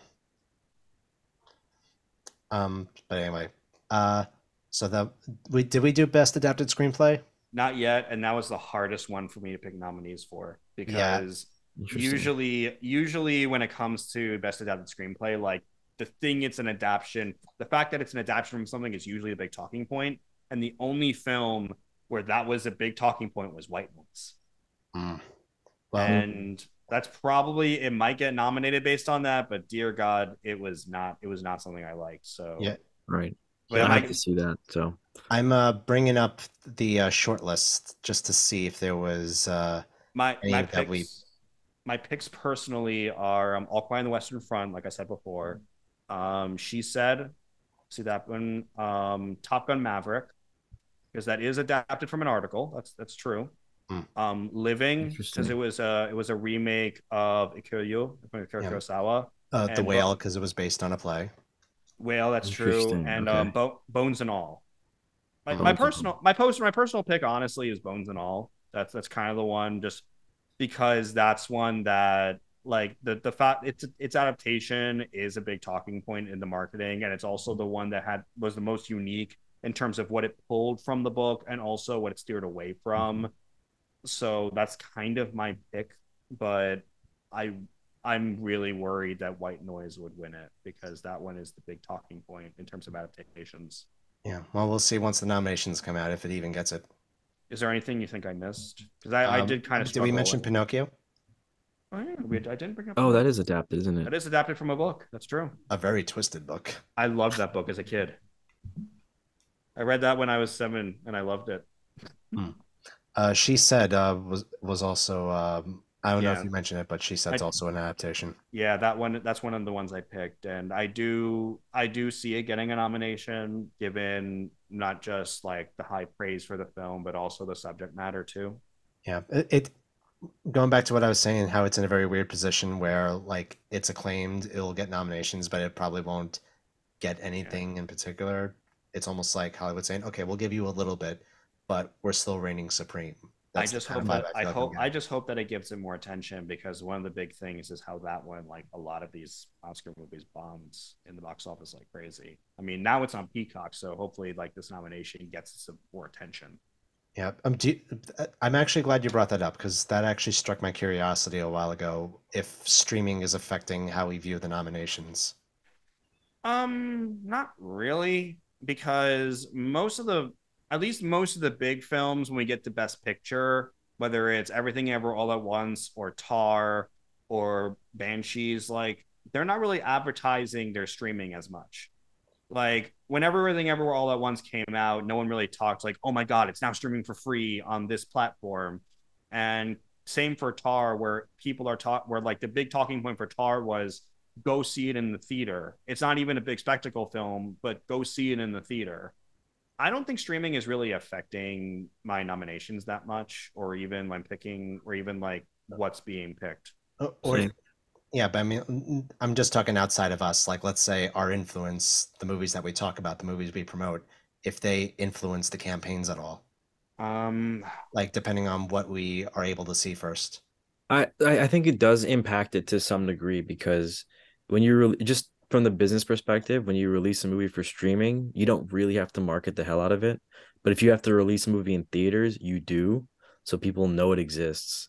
but Uh, I mean, so I maybe think it'll from that perspective, there's probably some slight difference. well, maybe it'll be easier to tell when the final nominations come out. But just as of the time of this recording, off the top of my head, of the things that I feel like we get nominated, the only ones that are on streaming right now are Banshees of Inisherin on HBO Max, Yep. She Said, which is on Peacock, and Pinocchio and All Quiet on the Western Front on Netflix. Netflix. Top Gun Maverick is on Paramount Plus, but beyond those, that's not really. Oh yeah, Glass Onion, Yeah. and Elvis.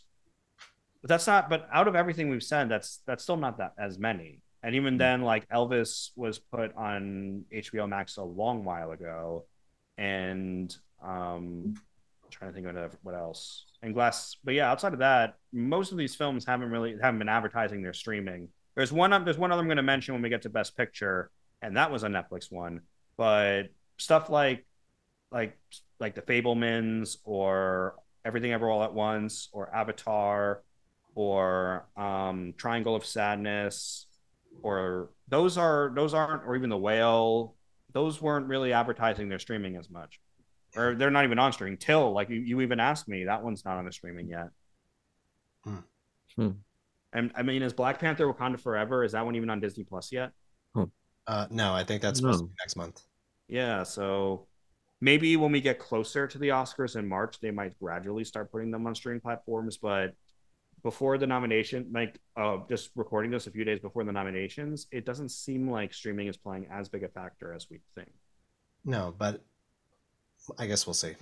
Maybe when the nominations are put out, maybe they'll start putting them on all the streaming platforms.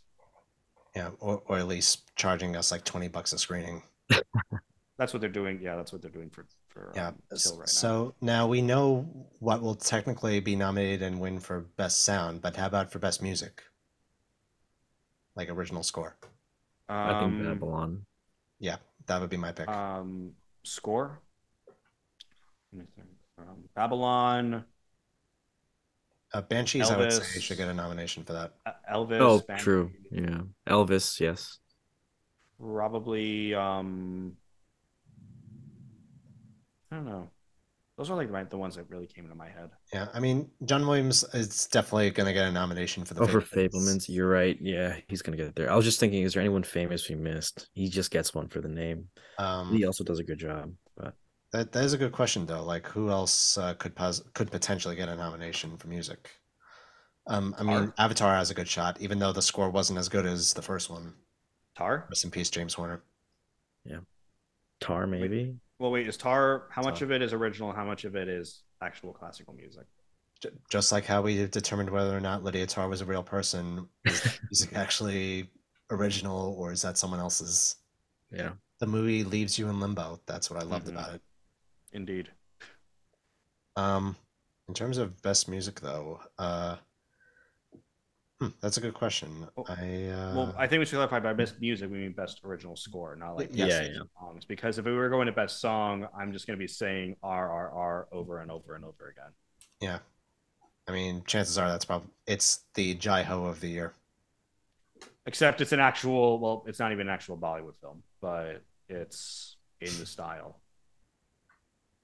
Much more than, it's also a better movie than Slumdog Millionaire.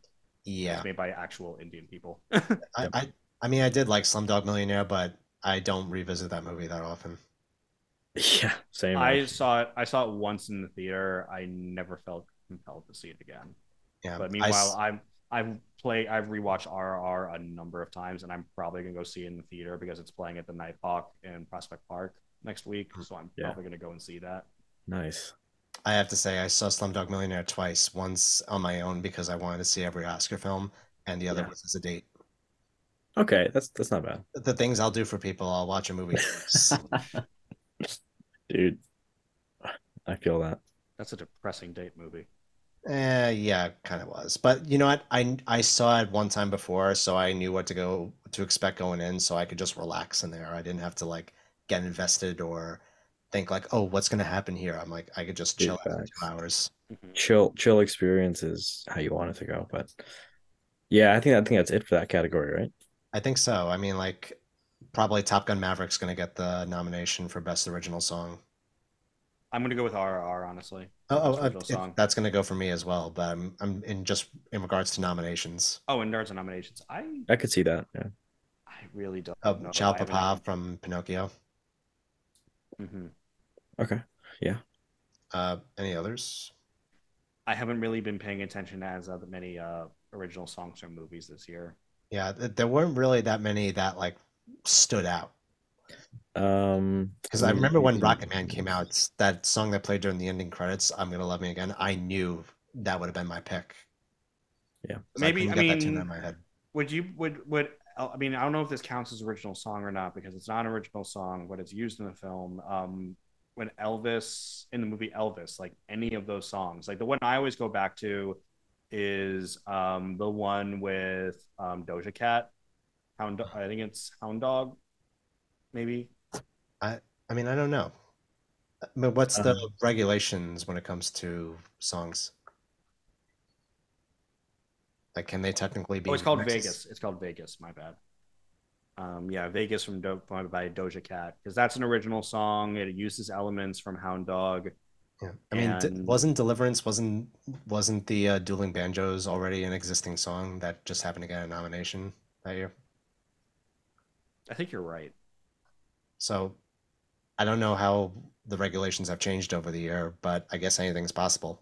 So Mm-hmm. that could yeah, get a nomination. fair. I wouldn't be disappointed. Yeah. I mean, the only things I could see is Lift Me Up from Black Panther. Yes, That's true forgot about too, that because one. that was like, oh my God, Rihanna's back. Yes. Yeah, yeah. So that's it. I think it's it though, from what we missed. Yeah. Mm-hmm. All right. So So, that's best original song. Uh, hmm. best director. Let's do it. All right. I want to Best get to some of the director. good categories, man. Okay, so best director. What I have is Steven Spielberg for Fablemans, Yep. obvious. The Daniels with Everything Ever All at Once. Okay. Yes. Joseph Kaczynski with Top Gun Maverick. James Cameron went from Avatar, and Baz Luhrmann for Elvis. Okay.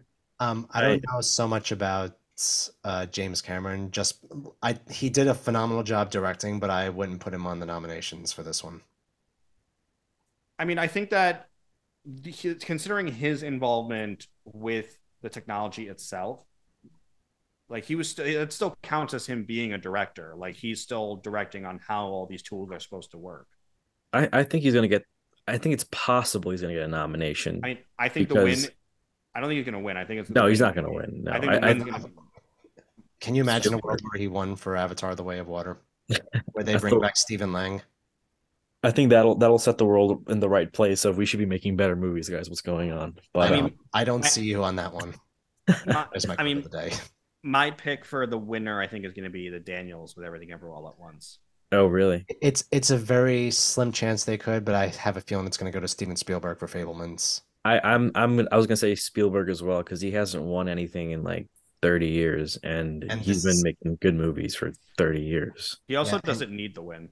He Like, doesn't need the win now, but I and still also, think they're gonna give it to him. and this is basically an autobiography of one of the most celebrated directors in Hollywood. So Yeah, well, yeah. here's my I'll say a caveat. If this is a bit jumping, but if Everything Ever All at Once wins Best Picture, then I think maybe Best Director will go Steven Spielberg. Okay. well, that's going to be interesting. Are they going to do the Oscars in order? They Because there was won't, that but time 2 years ago where they announced Best Picture, like when they still had a few more awards to go for. yeah, I mean, last year they had Best Picture be the second. So it made Best Actor, remember? Because that was supposed to be Oh, when Chadwick interesting. Boseman would win, and then he didn't win because the whole Oscar is supposed to lead to Chadwick Boseman winning. and Yes. then it didn't happen, and everyone was like, "Why?" And even Anthony Hopkins, who won, is like, "Why did I win this?" But honestly, he did really do a good job in The Father. He did. Oh no, he was brilliant. Like I think he deserved his win from a performance standpoint, but it was literally set up for Chadwick Boseman to win, and he didn't win. Yeah. Yeah. And that's not at all anyone's fault other than the Academy being dumbasses. Yeah. It's funny as you're mentioning all this, Josh, it's all starting to come back to me now with that Yeah, do Oscars. you feel angry for reasons you don't fully understand? Honestly, I'm just taking it as it goes at this point. The Oscars are the Oscars. They're Look, going to do I whatever mean, the hell they want. award shows are so stupid. At least at the current state of all the award shows, they're pretty bad in my opinion. And then last year, the slap took over everything. That's the only thing I do remember from the Oscars last year. That's the only thing everybody remembered. Do we know who's Nobody hosting the remembers who Oscars? won. Do you know who's hosting? Wait, It was the three comedians. Like they had like Amy Schumer and a couple others. Who else was there, Josh? I don't remember really. I hope they get Chris Rock for this year. That's all I'm gonna say. I want him to do it again. I don't know Also, if he I will. also I got my times wrong. The Chadwick Boseman, that was the Oscars from 2 years ago. That's Oh, what okay, last year. 2 years ago. Yeah, last yeah, year yeah. was the Ago. slap. Yeah, Last last year year was was a the slap. slap. The That's other true. one There's a was whole them other fucking thing. up. Like, okay, so I'm conflating my recent Oscars fuck ups. It's all a mishmash of It's who all cares, right? Exactly. time doesn't matter anymore. Hence why we're in charge of our own nominations. Yeah, Yeah, I mean, dude. we know that the only value these Oscars have is for the actual studios and the careers of the people involved. It's not like we I know wish it's I not could an say the same for actual. the visual effects houses that win, because then they end up going bankrupt right after winning their Oscar. Look what happened That to people at is, Life of Pi. So it's Oh, not always a jeez. that's also guaranteed true. successful future. That's That's fair. true. I mean, but yeah. Oh, what category are you on now? We're still Maybe in Best Marvel not Director. getting a visual effects Oscar this year will make them reevaluate how they should treat their visual I'm effects so houses. glad because we were predicting like everything's getting so much cheaper back when we were doing the Loki reviews.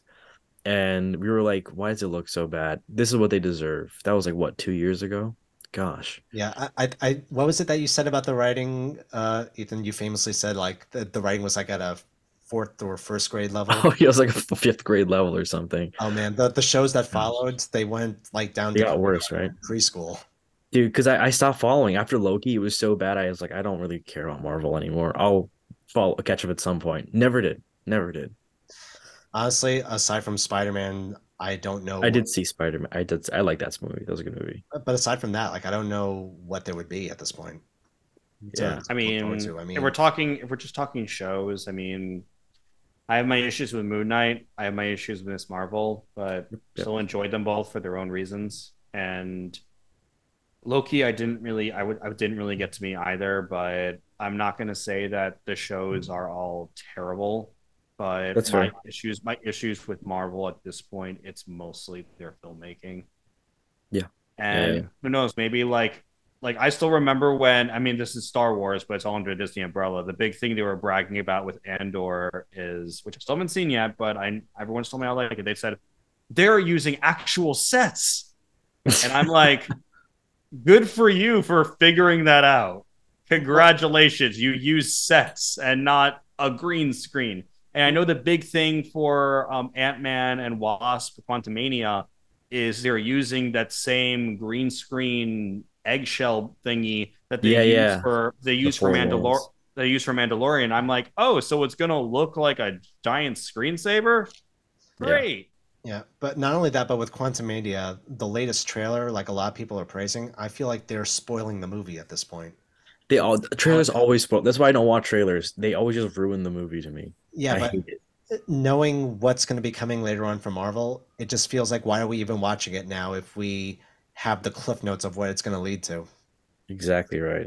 Like, Fully agree. I because think that I feel like is the initial problem with Marvel. It's all starting to feel like it's pointless filler. Yeah. like just I think that we just basically all of Hollywood, all of entertainment, they just need to look at the horror and what they're doing right. Like these are low budget films that are look practical, they look real, They're making a profit because one movie doesn't have to cost like $1 billion. Like Terrifier 2 looks incredible and it doesn't have the budget of a small country's GDP. Yeah. Speaking of which, Terrifier 2 should win Best Picture. By the way, I can't believe I forgot to mention the guy who played Art the Clown, Best Actor nomination. Interesting. Yeah. Legitimately is actually great in the He Terrifier is brilliant. movies. He is really good. And It's so good. I actually do want to do I want to do Art the Clown for Halloween this year. do it. See what happens. Yeah, it could be worse. It's a great idea. And actually, here's my impression. Wait, hold on. Let me move my mic for a moment. I think it's like. But actually, speaking of horror, though, if we were to actually get our personal things, like our personal view, like not based on marketing, but based on what I really, really want, for Best Lead Actress, Mia Goth and Pearl. Yes. I remember she was like making a lot of buzz that there was going to be some award consideration, but nothing came of the Globes. Exactly. Nothing came out of the Globes. I don't think any of, like, did she get anything at Critics' Choice Awards or anything? I'm going to look it up right now. Because I don't remember her getting any sort of discourse for being nominated for a big award, and I found that incredibly disappointing. That's the only reason I didn't put her on my list, is because she didn't come up anywhere. But if she turns out to be like, if she gets nominated for Best Lead Actress, I'm gonna move Cate Blanchett aside and be like, look, Mia Goth deserves this more than you do. I disagree, Josh. You can't move Cate Blanchett for that. I'm moving Cate Blanchett for Mia Goth. This is the reality that I'm creating for myself. Are you sure you want to make this hot take right now? Because I'm like... Quote me, Mia Goth deserves Best Lead Actress over Cate Blanchett. Okay. That was very brave of you. I have to commend that. So let's see, Critics' Choice Awards. So far I don't... Chicago, Columbus, no Critics' Choice Awards. I'll phrase it in this, or frame my logic in this way. Cate Blanchett was absolutely brilliant as Lydia Tarr, and she captured the subtlety. She did lose herself in the character. A lot of that was also still the writing too, but there were still moments I was very well aware that I saw Cate Blanchett, and she is a brilliant, and I will not stress this enough, brilliant actress. I loved her in Blue Jasmine. I loved her in Carol. She is great. But when I watch Mia Goth and Pearl, all I see is Pearl. I forget. What kind of can of worms did we just open up there? Yeah, the deep one. It comes so late too in the podcast, but because Cate Blanchett's one of my favorite actresses working today, for sure. Top 5 easily. Top 5 easily. 100%. She is one of my favorites. Yeah. All right. So going back, we have one more category to do, and it's the big one, Best Picture. Okay. Of all the films that we have seen this year, what do we think is going to be nominated? What do we want to be nominated? What do we want to win? What is probably going to win? So all that stuff. What do you think? Nominees. Well, I think it's going to be nominated. I do kind of imagine She Said getting a nomination for Best Picture. Okay. Babylon. I do see getting a nomination. I know it's a divisive film, but I think it's getting the nomination. I agree. Top Gun Maverick, Avatar The Way of Water, Triangle of Sadness, Fabelmans, RRR, Banshees of Inisherin, Tar, and Everything Ever All at Once. Yeah. Did they say how many nominations they were going to allow for Best Picture this year? They didn't. I'm kind of going based on 10, just in case, because they've been doing 10 lately. So okay, anything they would like to win but want to give an extra chance, they'll make it 10 nominations. Exactly. So I just went with 10. That's fair. And in terms of what I think will win, I do think it's going to go to Everything Ever All at Once. It's the film where the discourse it feels like the most natural film to get to this place, the one where its rise to fame feels the least artificial, and I think the Academy will recognize that. Yeah, I would definitely say my choice would be Everything Everywhere All at Once for Best Picture. I think Tar also has a pretty decent chance. I mean, actually, let me rephrase that. It doesn't have that decent of a chance, but that's the one I would also like to see win as a second contender. Mm-hmm. And yeah, especially because I do also see with Michelle Yeoh, I do think it's going to be nominated for Best Lead Actress. If she doesn't get that, because they might give it to Cate Blanchett and Tar, I do think that the recognition of what she brought to the film would be exemplified also with Everything All at Once winning Best Picture. I feel like I agree with all of that. I would love to see that win. I don't think it's gonna win though, Yeah, personally. it's I'm probably like gonna go to the Fablemans, right? I think it's gonna go to the Fable. That's my thought. I think it's gonna go to the Fablemans. Um Unfortunately. That's not what I'd like to see win, but Honestly, if he did get Best Picture for Fablemans, I'm not gonna be mad about that. I'm really not. Fablemans yeah, was a really great film. But I will say, if Fablemans wins Best Picture, I do want the Daniels to win for Everything Ever All at Once They need to win for something Best at Director. Like least. they need, if they're not going to get Best Picture, they should get Best Director, and same for Fablemans. If Spielberg is going to get Best Director, I don't want him to get Best Picture. I I think that agree. I agree. Fablemans and Everything All at Once, they deserve, each would deserve either award, but I want at least it to be one or the other. I agree with that. Yeah. This is a warm take I want to mention. Even though we've already talked about this category, I wouldn't be disappointed if Judd Hirsch got one for The Fablemans for Best Supporting Actor. Okay. His scene was Wouldn't be really mad. good. Other films, I wouldn't mind winning Best Picture. I wouldn't mind if RRR got that one, Fair. I agree. especially if it doesn't win Best International Film, which I think it deserves. I would say I want to win Best Picture. Um, Babylon winning would just be a whole left field pick, and I would love that. Yeah. I Yeah. feel like a part of me is like I would love to see Babylon win. The other part of me is like I don't know, actually. I love that movie. It's a great movie, and it's probably going to be one of the better remembered movies of this year in history. But Yeah, At least among us. Among Us. amongst film buffs, I also think if you're going to teach a class on film, that's one of the movies you should put on as I that could possibly be there. I Yeah. just want the absolute batshittery of Babylon to be validated. Like I want more films to be made in the spirit of Babylon. Like I want a Best Picture win for Babylon to start a trend of exploitation films with an Oscar movie budget and Yeah, Oscar movie actors. Like I want that to happen, and I want to be in timeline where that happens.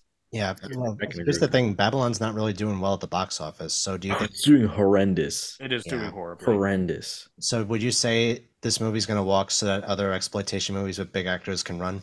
Yep. Like here's the fact that Babylon is bombing is everyone else's fault. It is the fault of America. Oh, of course it is. I mean, You're like Billy Eichner, only it's not straight people. It's all of you. All of you. All of you, no matter who you are, who you like, It it's is all your fault. Like the fact that Babylon did nothing wrong, all of you are wrong. I'm glad we're on the same page because it's everyone against us on that opinion, and I agree. Mhm. This movie is the man, and you are the elephant. Exactly. That's why it's like look, I get the spirit. Billy Eichner saying it's straight people's fault that bros didn't do well. I'm like, you know what? Fine. I totally get it. That's fair. Like it's worth being pissed off about because you worked hard on this. You really put a lot of your passion in it. It's bombing. So much of this film is tied to your identity. So if you want to blame the entirety of straight people, sure. I'm doing to do the exact same thing with Babylon, where I'm just like, you know what? It's all your fault. Absolutely, dude. Everybody's fault. Like the fact that you did not run to the theater to see this movie is a fault of how you manage your lives. I agree with that. You see that poster of Margot Robbie being carried by a group of people who are probably high on drugs. Like, how can that not be That should your be ticket enough. to see it? Any of the trailers for Babylon should have been enough for having people storm into that theater to see this movie. And even the negative reviews of Babylon should have been enough of a reason to go see this movie. That's true. Exactly. Why do you think I watch some of the trashiest movies ever? Because I want to see just how bad they are. Yep, I want to see how batshit Babylon got, and I was not disappointed in the slightest. Not at all. That was a crazy movie. Yeah, even with the runtime, I was expecting it, so I got exactly what I expected. I want there to be regular rotations of Babylon in theaters for like the rest of my life. Like the same way RRR is getting its regular theater rotations, and that Tilda Swinton movie Memoria that's getting regular theater rotations. I want and also that's how films used to be re-released before home releases. They used to replay them in theaters. Yeah. I want Babylon to basically be in theaters forever. I mean, they're gonna keep showing that movie for years to come, in my opinion, because it's gonna be like a film buff's like guilty pleasure movie, because it's great. It's a great movie. Yeah, Get honestly, drunk but off your ass. how is it a guilty pleasure? I mean, we all genuinely love this movie. There's Yeah, I nothing have to feel zero guilty guilt about about it. loving Because this. I still think no one likes that movie. I think no one. Well, also no one saw that movie. Let's be fair. No one saw Exactly. it How to know how if they can you liked it hate or what not. you don't see? That's I, true. That's true. I want to be 5 shots deep into seeing this movie and high as a kite with this movie playing in a theater. Like I this is a love movie. this. This movie deserves the Rocky Horror Picture Show treatment. We'll Dude. have to see with time if it gets that kind of following. I hope it I, does. I'm guessing it's gonna get a cult following for sure. I'm gonna guess it's going to. That's And my prediction. my joking aside, I do think it will get a cult following. I think like it's just too it has too much of an identity that it has to happen. Like it's one of those films where it's not like there are plenty of films that are well written. There are plenty of films that are well directed. There are plenty of films that are like we consider a masterpiece. But few films have such a carefully crafted identity like Babylon. Yes, Like, and it's are the most so well made. It's so Yeah. well made. Because there are It plenty really of is. auteur films, I guess you could say, where it's like it's very clearly a director's vision. Yeah. But you know, it's not the most well-made film in the world, or not the most well-written. I mean, Babylon has its flaws. Like I do think it's not as egalitarian with its focus as I think it should be, because some plot points are just straight up. You forgot that this character was in the movie. Yeah. It happens, and it's a flawed film, but there's just so much love and so much joy and carnage in it that I think that it will have a cult following, and it deserves to have a cult following. Yeah, you can't help but admire how much of a big swing it took. Mm-hmm. But I do think Terrifier 2 should be win for this. We should end on that note. Just Yes. close on Like that. every other choice is technically wrong. Terrifier 2 should really win. Honestly, I agree. Like that's it. I don't think anything can beat Terrifier 2 in that Like regards. I want to whoever the person is that like reads the winners on the card, I want to possess their body for 5 seconds just so that I can say for them, and the winner is Terrifier 2. 2, and then I leave their body right at that moment, and they just have to roll with it. I love that. It's already Even- out there. Even better, they should get Art the Clown to come up just when they're presenting Best Picture. He just comes up like right to their face, pulls up his horn. Like, you gonna read it? What's it gonna be? Who's gonna win? Mm-hmm. Yep, Is it that's exactly how it Terrifier needs 2? to happen. So Oh my what we're God. saying is Art the Clown needs to be presenting at the Oscars. And In conclusion, and Terrifier 2 should win. And here's the thing, if you do watch it and then you end up throwing up and panicking like at least 3 people who in my audience when I saw it in the theater, I'm sorry. That's all I got. I do. I just want to say, I also think it's funny that we're in the day and age where Top Gun Maverick and Avatar are realistically being nominated.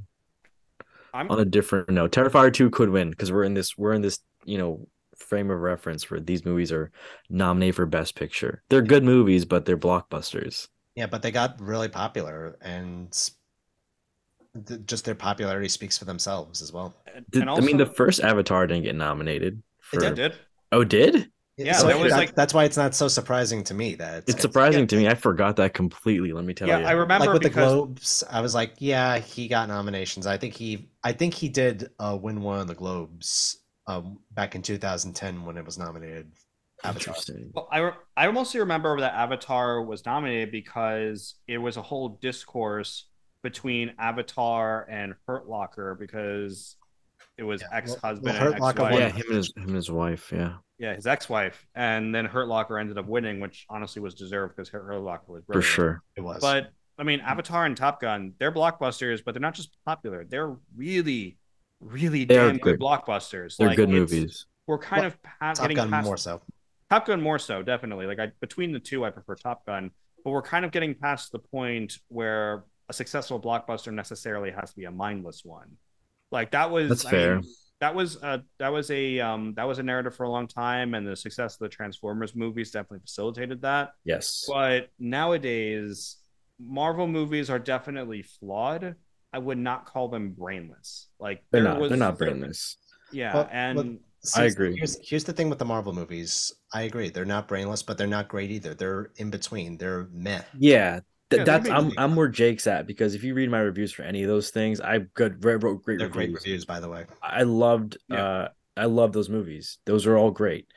Um, but I feel like in any given year, you could probably name 10 movies better than Avatar, or should be able to name 10 movies better than Avatar. Well, I don't know. but nowadays when we think of like blockbusters, we could point to like the new Planet of the Apes movies, That was a or great movie. or the I guess new that counts as a blockbuster too, isn't it? That's true. or the Mission Impossible films, Fair. or look, I And they mean, still feel classic, the Mission Impossible ones. Those are great. mhm. I love those movies. Yeah. And look, even the Fast and Furious movies, they're not writing Shakespeare, but wouldn't I love those exactly movies call too, them but for a different reason. for different I'm trying to reasons. think if there's a car pun with Shakespeare. A car pun with Shakespeare, and the car is mightier than the sword. Stick spear. Shakespeare. Well, you get my point. Like Yeah. nowadays, there's a higher expectation of writing quality with blockbusters that I think even Michael Bay is recognizing that because Ambulance is probably from his perspective, his standards, the most mature film he's ever written since The Rock. I would say 13 Hours was probably. 13 Hours was boring. It was boring, but it was mature. It was mature, is sure. that the Benghazi movie? Yeah. Yeah, it Okay, was. okay. I thought it was a little dull, but I would say the way that ambulance even bothered to address healthcare and the way people like veterans are treated, it's not a high drama, but he tried. Like he recognized he had to grow up a little bit. A little bit. A little bit. By his standards, ambulance is a sign of growth. Like just keep in mind the fact that one of the main characters of Ambulance is a healthcare worker who is not aggressively sexualized I thought she was aggressively sexualized. by his standards. Right. We're working with the bottom of the barrel. I We're lost working it on that one. the bottom That's, of the barrel. you know what? I can't argue with that. We're working with the low bar. Just making sure we're on the same page there. We are on the same page. She is definitely sexualized. I don't think there are many ambulance workers with like that aggressive amount of makeup and look like they're in a music video. But it's not Megan Fox in the first Transformers movie. Okay, I'll give you that. Fair. The point is the bar has been risen. Bar has risen. The bar is risen on We can all finally sides breathe again. And so now blockbusters are measuring up, and I consider that a good thing. No, I do agree. Cool. Cool. Yeah. So Terrifier 2 for Best Picture. That is Terrifier 2 is your best picture. That's that's our official that's statement. Nocturnal Movie Club standard take. I hated 2022 in movies. Let's just give it to Terrifier 2. I'm happy for it. Honestly, if anybody at the Academy is listening to us right now, and I doubt you are, but just in case you are, we know you have your favorites, your way of doing things, but we all agree Terrifier 2 should be not only nominated for Best Picture, but should win. Yes. Shake things up a bit. That's why I have all the episodes for OJ to miss. If he was here, the Academy would have been listening. Yeah, but... I know. So OJ, if you are listening to this, call up whoever you know and sneak Terrifier 2 in there because it deserves it. Like we're probably just gonna all text him like immediately after this and be like, get Terrifier 2 a nomination. I don't care how you do it. Well, get it done. If OJ can maybe help Kevin Feige get everything together with Marvel, maybe he can return the favor. So what we're saying is, OJ, get Kevin Feige to put Terrify Art the Clown in the Marvel Cinematic Universe as like the next big villain. Right after Kang, we still have to see how Jonathan Majors does as Kang. Have them team up, have Kang and have Art the Clown turn out to be working for Kang the entire time. And that way everything is canon and make it R-rated. I was I love how I should normally normally we devolve into madness way sooner than we did today. I'm proud of us for taking an hour and a half before doing that. we had to get business out of the way first. Yeah, Like, look, I haven't started drinking yet, but what I'm saying is that we still don't know all the origins of Art the Clown. So have it turn out that Kang the Conqueror placed the thought in this traumatized artist to bring Kang to life through the power of one of the Infinity Stones. And that will sort the Reality Stone will take Kang out of the subconsciousness of this artist to bring art into reality. And then art becomes the primary dominant villain to be working for Kang in the MCU. If my jaw drop could drop right now, it will. Like that blew my mind there. Look, I'm just making too much sense for all of you. I get that. there's all I'm hearing is there's instead of Marvel doing what they're currently doing, which is nonsense, they should just be doing this. But Yes. Honestly, people will line up. This is something I will pay to see. I And something needs to be shaken up. the beginning will be Terrifier 3 with Werewolf by Night versus Art the Clown. it's just madness. Okay, so now that you brought ambulance up to me, Josh, now I have to bring up something to you. Okay. Now, in this Marvel Cinematic Universe with Art the Clown, how would She-Hulk go up against him? Okay, all right. Okay, so what's going to happen is that Art the Clown will be held in court, Hannibal style, with like the face and the straps and everything. And She Hulk will be the person to try and bring Art the Clown to justice. And then what's going to happen is that when Art breaks free, She Hulk is going to break the fourth wall, say, fuck all of this. None of you are paying me enough to deal with this psycho gorehound, and all of you suck anyway. I'm going to go get drunk with Power Girl in the DC universe off of Cosmopolitans because fuck all of you. I deserve better than this. And promise me that's the last we'll see of her. No, because She Hulk was Fuck. awesome. I like She Hulk. I legitimately like She Hulk. No, And I'd rather just her say fuck off, run off, and then let Art the Clown run the show from that point. well, She It Hulk will clearly have. got too much for her to handle on her own. Oh no, not about too much. She just deserves better. Like she's gonna go and continue to fuck Daredevil's brains out because they deserve a happy life together. And She-Hulk is gonna do her own like procedurals in a pocket universe where each episode is gonna basically be Law and Order style, but more in tune with the Dan Slott run, where the legal mumbo jumbo what the fucks will be the primary focus. And then they'll redo the storyline where they try to use time travel to address whether a murder is self-defense or not, and that will tie She-Hulk in with Time Cop.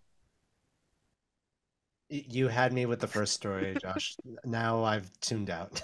This is way too much. I'm just saying the goal that we all have of getting Jean-Claude Van Damme into the Marvel Universe, which is what all of this has been building up to. That is how you do it. It Well, going back to The Last of Us, it should have a life in of itself.